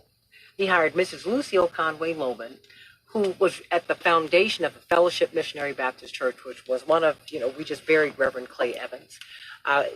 There was no more prominent pastor, and Dwight, I think you can back me up on this, in the black church in the United States of America. One of the biggest black churches in the United States of America. And Reverend Evans let the woman who helped him to build that church, she really is at the foundation of that church in every corporate and spiritual way. And my father hired her. And then he hired his 2 white classmates, Gary Masoni, who we just memorialized this past weekend. Devastating loss, my Uncle Gary and my Uncle David, 2 white classmates. Gary Masoni was from Oregon, and David Wallace was from Kentucky. And so I have always seen blacks and whites work together. I mean, they used to have these experiments, and Dwight can talk about this because Dwight was about 15 when he came to start working with Reverend. And you saw those relationships up close, Dwight McKee. I did, and and that's why character is more important than party. Is that both Gary and David, even to this day, are extraordinary in their character. And they had committed themselves, both of them became ministers, committed themselves to the faith of Jesus Christ, and then lived out that faith and made themselves accountable to the precepts of that faith. And so that's beyond color. That is, as our kings say, content of character. And yes, that only exists historically and demographically. You really can find it all over the world. It may take a minute to look, but you can find it all over the world. It's people who are just good, decent people. Absolutely. Jack Findlay. I mean, I grew up with a rainbow, really. And I grew up in the heart of the black community, but I also grew up in the heart of a rainbow community. And for me, it has always been character first. Always been character first. Never segregating my ear when it came to music. And this is one of the things that Dwight has always been so helpful to me, as a singer. He's like, don't feel bad about the fact that you love Barbra Streisand, too. You just, go where your ear goes. Love Nat King Cole and Frank Sinatra, and Andrea Bocelli and Pavarotti. And there is greatness, and Andre Crouch and Richard Smallwood. There's greatness everywhere. You have tyrants who are black, and you have some really noble people who are black, and you have some tyrants who are white, and you have some noble people who are white. We're trying to get to how we can create a more perfect union, not just in America, but all over this world. Tim, is this my Tim? It is. How you doing, Tim? Good, and of course, my head's about ready to explode off my shoulders when I listen to people characterizing me because I am a white working class American, and therefore I am to be given up by the Democratic Party. And that, to me, if that's not racism, what is? So I just want to say I found that a bit odd. Not offensive because it's the same propagandistic goofbally stuff that you get from people who are ideologues of their political party. It doesn't bother me. But Tim, I think there's a fair amount of demonization that's going on all over the place, because it's not just, because white people are demonizing you too now. I think the demonization of people who think differently than ourselves has to stop. Demonizing people, right? Couldn't agree more. I think AOC says that people like me are ending life on the planet in 10 years. I think that's pretty demonization. I think that's about as demonization as it gets. That kids look at me because I am a conservative Republican Like, oh no, there's the guy who's now going to kill the world in 10 years because he doesn't believe in global warming. Which, of course, I do believe in global warming. I do want something to happen for it. I want all those young people to go to Singapore, and I want all of them to go to China, and I want them all to go to all the countries that are polluting the living garbage out of our world, no pun intended, and tell them to stop doing it. Because in the United States of America, we're doing a very good job of stopping pollution from coming out of our cars, coming out of our sinks, coming out of our toilets, coming out of our mouths, coming out of our trash cans. But other countries are killing our planet. And they're blaming it on white working class American citizens. And well, hold on. But Tim, I want you to hear things correctly because, no, because I think it's more. It's the blame. Really, it's the oligarchy who are really being blamed for that. Now, and this is where white working class people get played. And I want Dwight. Stay right there, Tim. I want Dwight to jump in on this because. You get played. White working class people get played all the time. You've been played since before the Republic was founded. You know, you were indentured servants, and so then they racialized. They racialized slavery. So white people felt it just a little bit better. But the fact is, the oligarchs were controlling everything at that time, and they have never stopped. They have never stopped. And so you should have the discipline because you listened to me and. Even came to the Christmas party, brought me a gift too. We loved it. We loved him. I was going to open with that, but I mean, it's just shocking how people who claim that they hate racism use it like it's a trump card. But hold on. Stay right there, Tim. Tim, I want you to engage with. I'm gonna step off because I have to. I'm not leaving the conversation. I have to put myself on mute in order for you all to hear each other. But I want you and Dwight to talk with each other. Dwight, why don't you respond to Tim? Tim, how you doing, first of all? I think that played is the right word. Is that I think that people in charge blame who they need to blame in order to stay in charge. And what the responsibility of the white working class is to not get played and not play into working against their best interest. And what they have done historically is substitute our circumstances for white progress. So their position would be, well, yeah, I know things are not great for you, but at least you ain't black and poor and in a second class school. And so even though you're not where you need to be, at least you're not over there with them. And the need of some people to subscribe to that and to internalize that has not just been our detriment, it's been to their detriment. Because they have been used and played against us, but also against themselves. I feel real bad for people in Alaska, in Australia right now, because the policies that they supported the last 50 years in terms of global warming is also policies that's burning the houses down. The fires were started by human beings. The fires in Australia were started by human beings that they arrested. It wasn't started by an angry planet trying to balance things out. The Australian fires were started by arsonists who were arrested.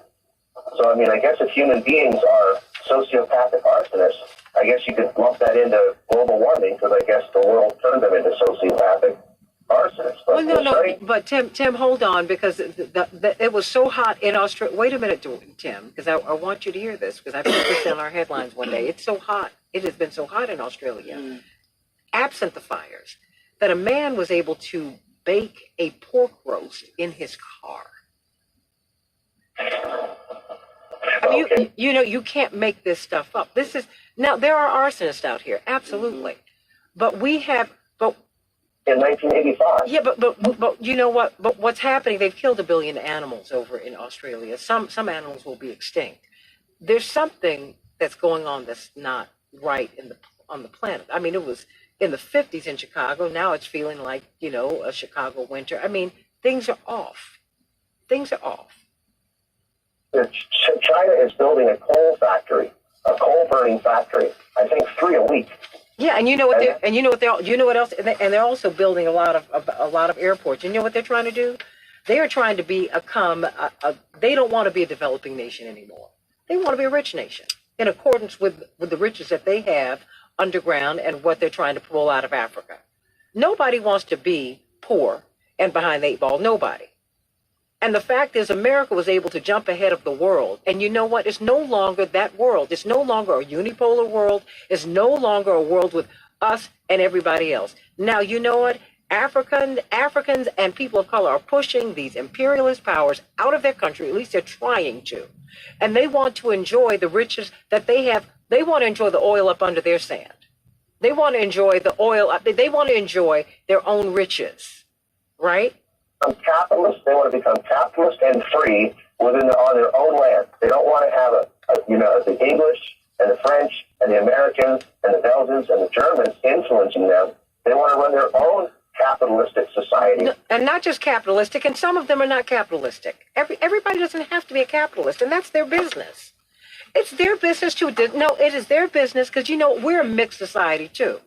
There's nothing more socialist than our military, and that's the reality of it. And they all have their little houses, and they have an education system. Really, they also have a hospital system. So look, people, and part of being and that's right. And part of being free is being free to choose what you want. America's always had socialists and communists and everything else. People have been all kinds of things, and that's their business. Yeah, in the military, I didn't have as many stripes as the person who was in charge.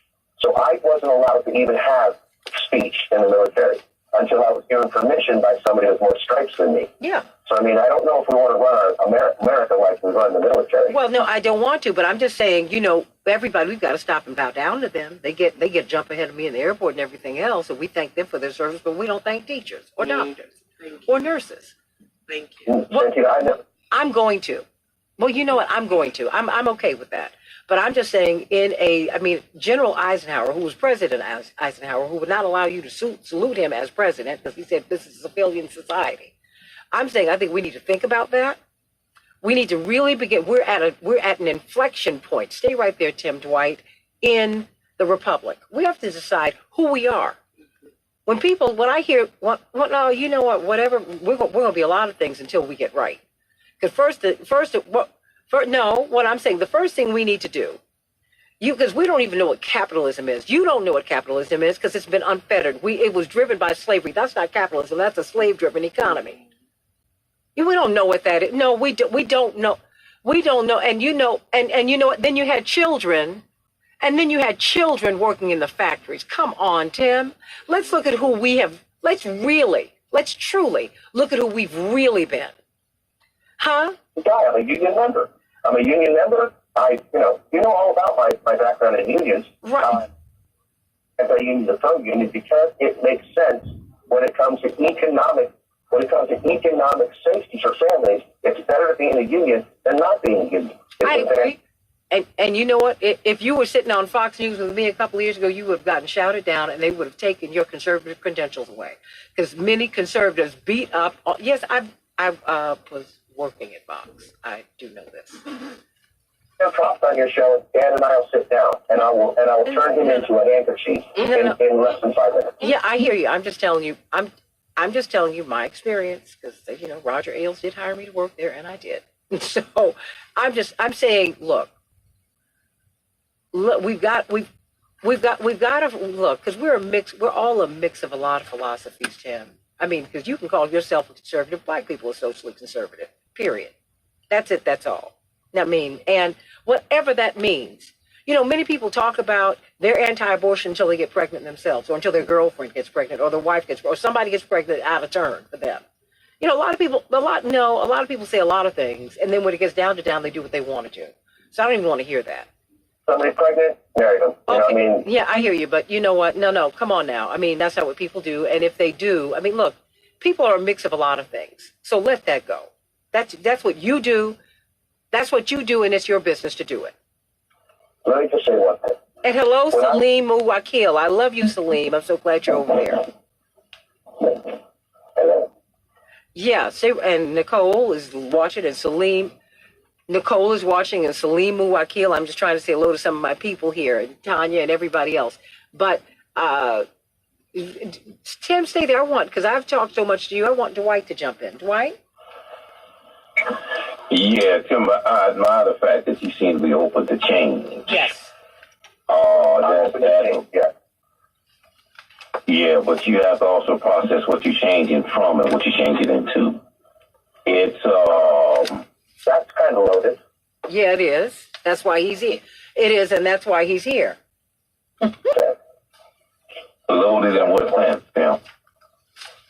Pardon me, it's loaded by you thinking by saying that where I came from. You don't know where I came from. I might have been a wonderful person my entire life, and I'm still a wonderful person. I just don't want to be defined by the Republican Party, and I don't want to be defined by the Progressive Party. I don't want to be defined by anybody. I want to be able to say that universal basic income is wonderful.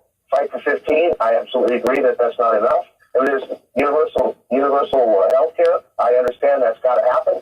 And there's many things that if you just sit back and think about it by yourself, just think about it as in what is right and what is wrong. You can say, you know what, the Democrats or the Progressives are not wrong on those issues. But man, they're wrong on all these other things. AOC, she's not going to be my leader. I didn't define it. I said you have to process it. You define it in your own long range interest. I really say you have to process where you came from and process where you went. And in that kind of determine whether the change was in your long range interest or against your long range interest. You open up the conversation by talking about how there's a class of people who are almost denigrated based on a political philosophy. Well, I reserve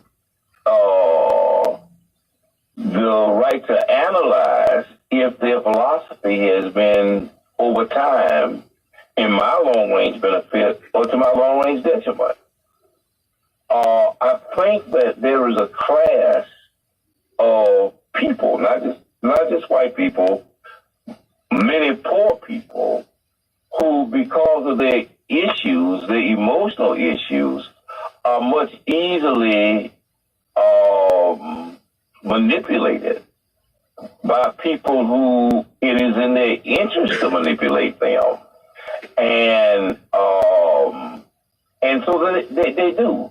I look at this impeachment, and the people, you would think that the people who are the most protective of Trump are the ones that he every day seem to work against their interests. And so there's something that manipulates them for them to position themselves to fight against themselves.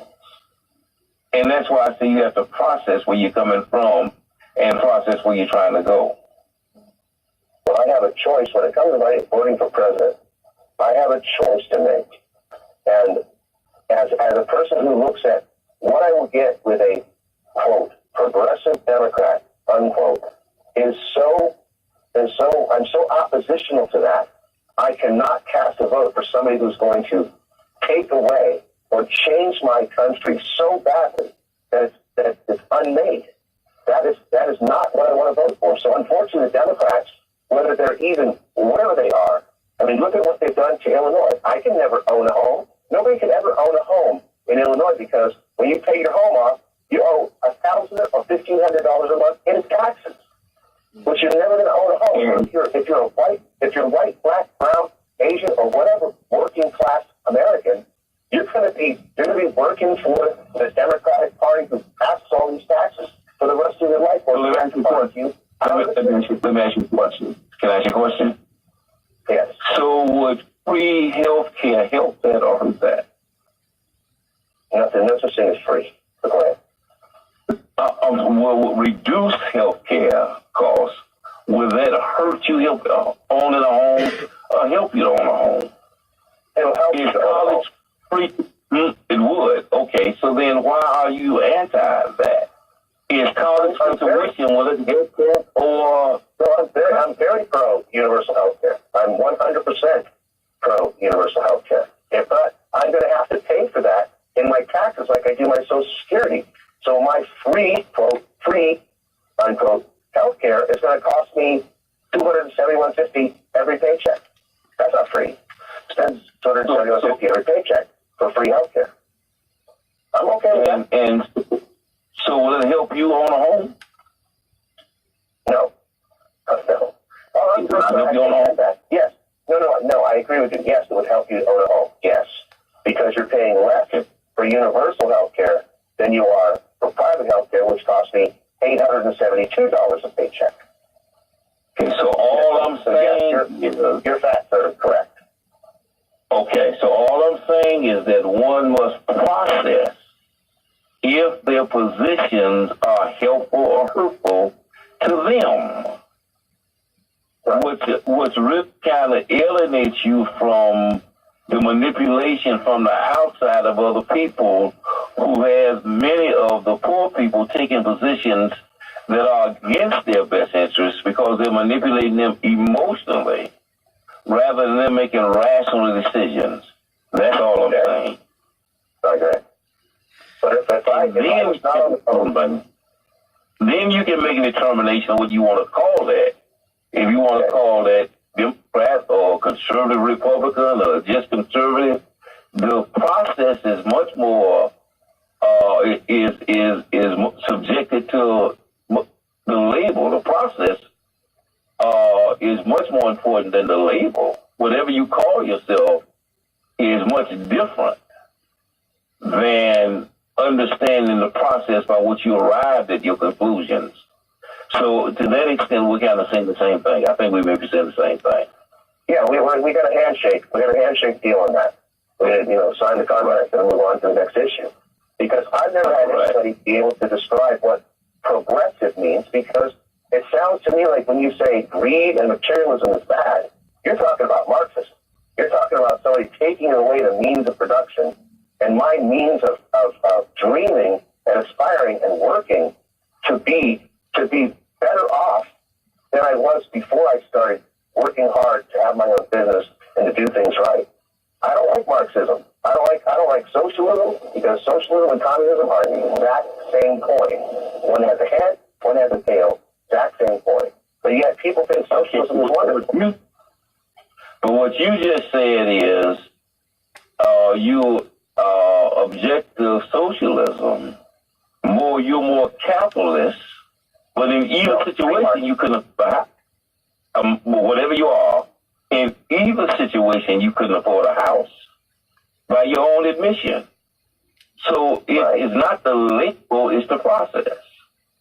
So you're going to have a government that's going to tell me, Tim, here's the house we have chosen for you and your family to live in.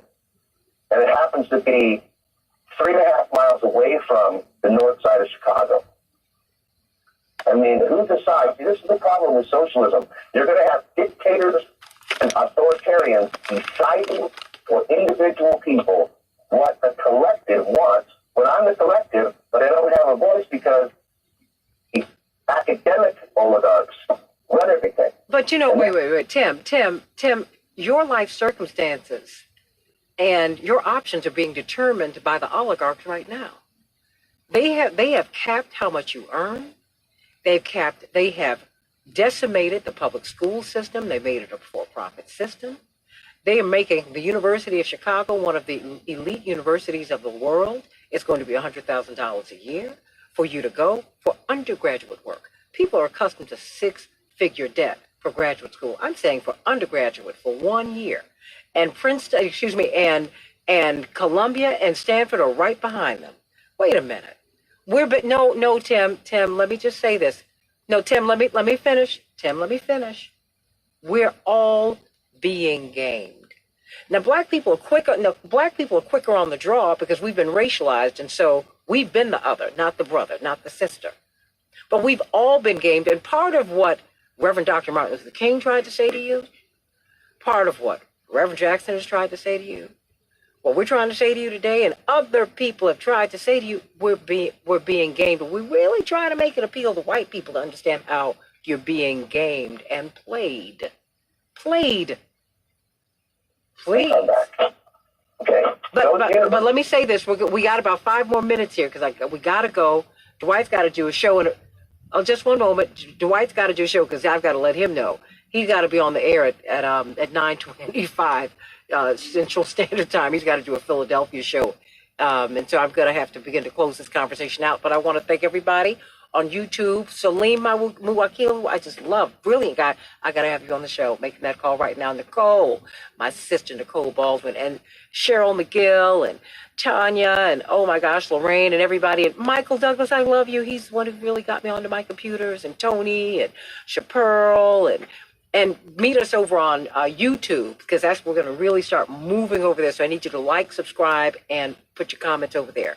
But please, jump in. Okay. Those universities that cost my child and your child $100,000 a year are run by progressive Democrats. When you look at how many conservative people are now in academia, it's like a percent.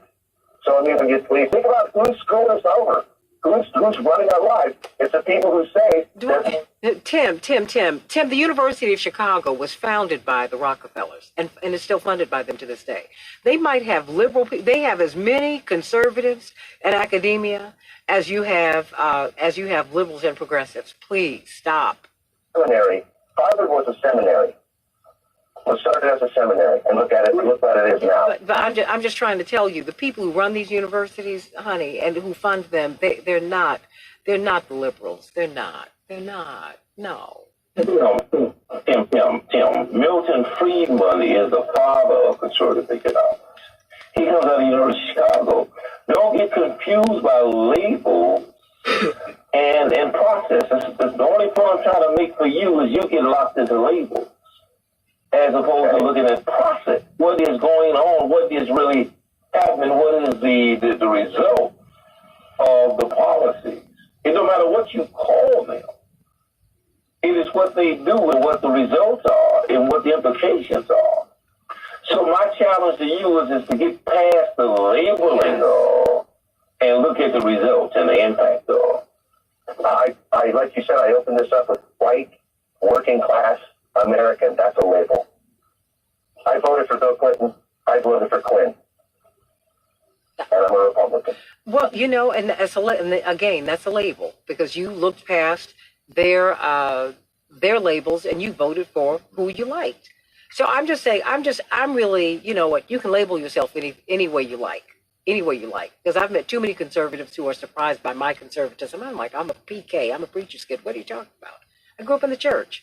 People who grew up in the church are conservative. I mean, you are. Whatever. So I don't get it. I don't get caught up in those labels. I look at the character that produces the quality of your life. So, and I'm glad that you are open. You remain open to this show and to these conversations, Tim. It means so much. I mean, because we need more people like you, because even when we disagree and you get a little hot under the collar, and we all do, you stay right there and you keep coming back. And you know you got a piece of my heart. You do. You know that. I hope you know that, Tim. You know that. He already knows that. Of such faith in progressives, if they would just shed that Marxist crap, then I think I would be a progressive in 10 seconds. Oh, sweetheart, I'm not a Marxist. So, I mean, I don't know what you're talking about. But, Dwight? Gospel song say, the old gospel song say, he looked beyond my faults and saw my needs. Get past the labels and get to the needs. Get to the impact of the policies. Get to the consequences of the behavior. It's getting stuck on socialism, communism. There's only one real ism. And the super-ism, I call it. That is, ism I got food, ism I got clothes, ism I got a place to stay. All isms start with that ism and grow out of that. You and I can be friends for the rest of our lives. Look, and you know what? And we're going to close on that. The isms. Ism I got what? Food, Ism I got clothes? Ism I got shelter? Oh my gosh. Oh. Just look, mic drop on that. Boom. I love you, everybody. Thank you for moving on over to YouTube. We've had a really great time today. And everybody, keep. Oh, wow. I mean, Chapearl, you've got her hollering, Dwight. Ism, I got food. Ism, I got shelter.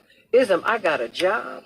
Ism, I have access to education. Ism, I have access to health care. Ism.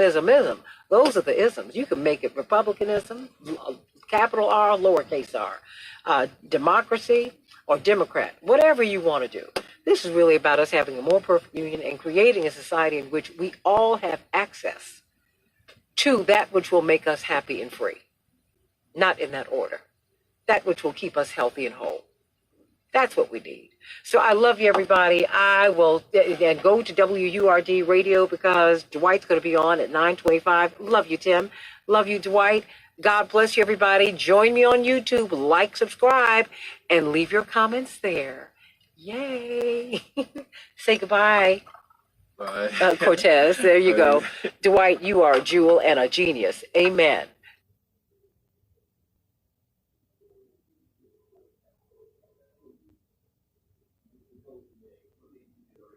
Chatina, como tú lo planteas. Y de las otras comunidades en el país. Así como lo estoy planteando. Como también podemos decir, más desarrollo, menos violencia. Más bienestar, menos violencia. Más cultura, menos violencia. Cultura, no educación. O sea, aquí siempre pongo el ejemplo. Fui jefe de gobierno en la Ciudad de México.